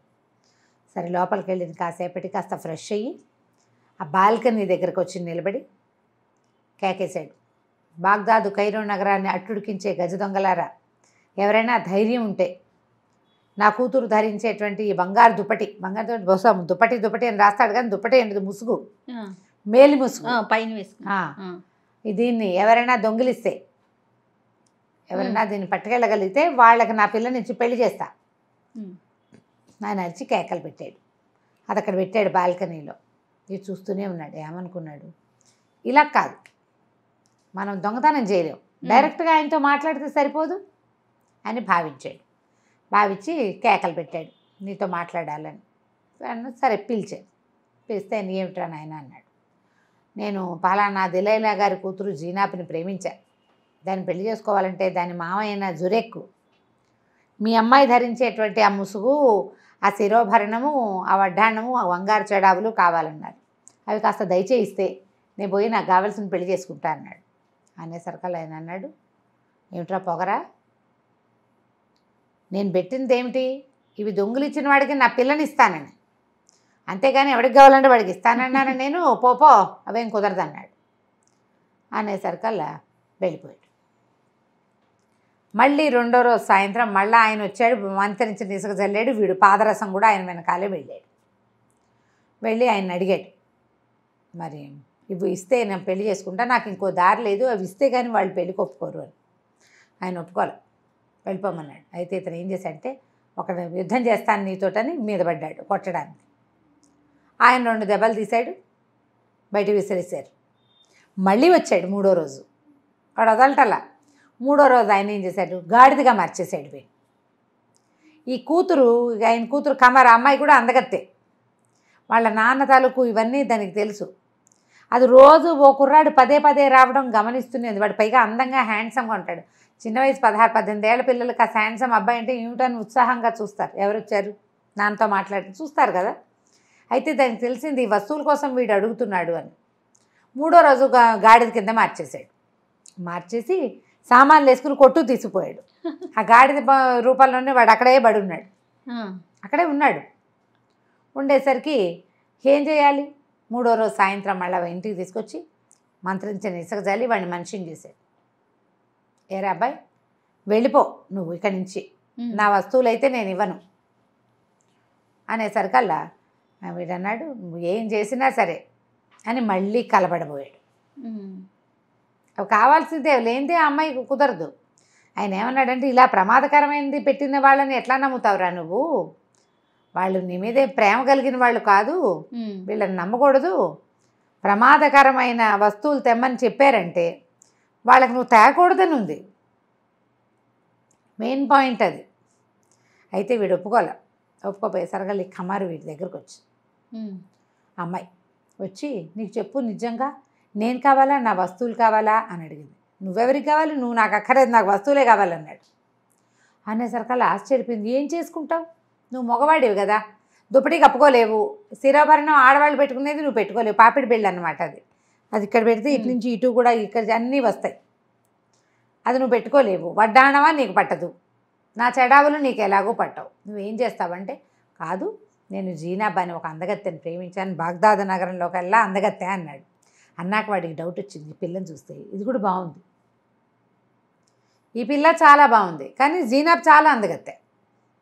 అందగత్తెని పెళ్లి చేసుకోవడం కోసం వాళ్ళ మేనమామ ఈ వస్తువులు తెమ్మన్నాడు, బై ఎలాగైనా సరే మరి పట్టుకెళ్ళి ఇవ్వాలంటే నేను, మీ నాన్నేమో ఇలా అంటున్నాడు అంటే అమ్మాయి ఏమంది, నాన్న నేను ఇచ్చేస్తాను, నాకు వద్దు ఇవి, పోనీ పెళ్లి చేసుకుంటానంటున్నాడు కదా అన్నది. ఆ పిల్లకి ఏంటంటే వీడు హ్యాండ్సమ్గా ఉండి వీడు నచ్చాడు. ఓ పిల్లని పెళ్లి చేసుకోవటానికి చావు కూడా సిద్ధపడాలన్న వాడి ధోరణి అమ్మాయికి నచ్చింది. వాళ్ళ నాన్న ఒప్పుకోలేదు, కానీ ఆ అమ్మాయి నావి కదా ఇవి అని వాడికి ఇచ్చేస్తాను. ఇక వీడు ఏం చేశాడు, వాడు పట్టుకెళ్ళిపోయాడు, వస్తువులన్నీ పుచ్చేసుకున్నాడు. ఇక్కడ వాడు 4 రోజులు ట్రై చేశాడు, అతని శక్తి ఏమీ ఇక్కడ కుదరలా. అంతకుముందు తెలివిగా చేశాడు, ఇక్కడ వాడి తెంపరితనమే నడిచింది అంతే. ఆ పిల్లకి అర్థమైంది వీడు చాలా తెంపరివాడు, అవతలమ్మాయిని పెళ్లి చేసుకోవడానికి ఇంత చేస్తున్నాడంటే దాన్ని ఎంత బాగా చూసుకుంటాడు వీడు, ఇది కదా ఆడపిల్లకి కావాల్సింది మగవాడిలో. అలా ఫీల్ అయ్యి ఇచ్చేస్తాను. ఈ సామాన్లన్నీ పుచ్చుకుని అబ్దుల్ హసన్ దగ్గరికి వచ్చాడు. వచ్చి పదండి మనం దిలేలా కూతురుని చేసి పెళ్లి చేసుకుందాం అన్నాడు. అనేసరికల్ వాళ్ళు అన్నారు, ఒరే ఈ వస్తువులు ఎట్లా వచ్చినాయి ఏంటంటే జరిగిందంతా చెప్పాడు. చెప్పేసరికి వాళ్ళిద్దరు అన్నారు, నువ్వు కమర్ని పెళ్లి చేసుకోవడం కూడా న్యాయం, ఎందుకంటే వస్తువులు ఇచ్చింది కదా, అమ్మాయి వస్తువులు ఇచ్చేసింది నీకు, దాని పెళ్లి కోసం ఉంచిన వస్తువుల పిల్ల పాపం, అమ్మాయిని కూడా పెళ్లి చేసుకోవాలంటే మరి దిలైలా వాళ్ళు ఒప్పుకోవద్దు, జీనాబ్ భార్య ఒప్పుకోవాలి. అక్కడికి వెళ్ళి వస్తువులు అప్పచెప్పి వస్తువుల మాట చెప్పేసరికల్లా ఏం జరిగిందో తెలుసుకున్న జీనాబ్ ఈ కమర్ని కూడా పెళ్లి చేసుకోవడానికి ఒప్పుకుంది. మేమిద్దరం కలిసి ఉంటాం, దాన్ని కూడా చేసుకో, ముందు నన్ను పెళ్లి చేసుకో, తర్వాత దాన్ని కూడా చేసుకో, నేను ఒప్పుకుంటేనే కదా పెళ్ళి. అక్కడి నుంచి వాళ్ళ మేనమావకి వస్తువులు చూపించారు. ధూమ్ధామ్గా దిలైలా తన 40 మంది నీగ్రో బానిసలు 40 వేట కుక్కలున్న దివాణంలో కాజీని పిలిచి అంగరంగ వైభవంగా కూతురికి ఈ పాదరసం అలీ అనే దొంగకి పెళ్లి చేశారు. పెళ్ళి అయిన తర్వాత వీళ్ళంతా వెళ్ళి ఆ కమర్ని కూడా పెళ్లి చేసుకున్నారు. పెళ్లి చేసుకున్నాక కొంతకాలం వీళ్ళతోటి వాడు హాయిగా ఉన్న తర్వాత వీడికి బాగ్దాద్ నగరంలో సైనికాధికారిగా ఒక వద్ద ఉద్యోగం ఇప్పించారు వాళ్ళు. ఎందుకంటే వీడు ఘటనా సమర్థుడు, ఏదైనా చేసేస్తాడు. అజరై దగ్గర నుంచి బంగారం తేవడం సులువు కాదు, వాడు వాళ్ళ అమ్మాయిని పెస్టర్ చేసి వచ్చేలాగా చేసుకున్నాడు. ఓ నూతులో తనంతట తను దిగి నేను అదేదో ఊళ్ళో సుడిగుండంలో చిక్కుని ఇక్కడ తేలానని వాళ్ళని నమ్మించాడు. ఏదైనా చేసేయగలడు. అందుకని వాడికి సిఫార్సు చేయాలి ఎవరైనా. అబ్దుల్ హసన్తో పాటు దిలైలా కూడా సిఫార్సు చేస్తుంది. వీడు మామూలు వాడు కాదు, వీడు ఎలాంటిదైనా సైనిక శిక్షణాధికారి. సైనికులకి రకరకాల చోట్లలోకి వెళ్ళి దొంగతనంగా వార్తలు ఎలా తెలుసుకోవాలి ఆ విషయాన్ని నేర్పించడం కోసం వీడిని 1000 దినారాల జీతానికి ఖలీఫా రాజ్యంలోనే ఉద్యోగం ఇప్పించారు. కథ కంచికి మనం ఇంటికి. సూపర్, చాలా బాగుంది రమ్మగారు. సిరీస్ మొత్తం కూడా ఇంట్రెస్టింగ్, చాలా ఇంట్రెస్టింగ్ అనిపిస్తుంది. మళ్ళీ ఇంకొక మంచి ఇంట్రెస్టింగ్ సిరీస్ తోటి కలుసుకుందాం తప్పకుండా. నమస్తే. నమస్తే.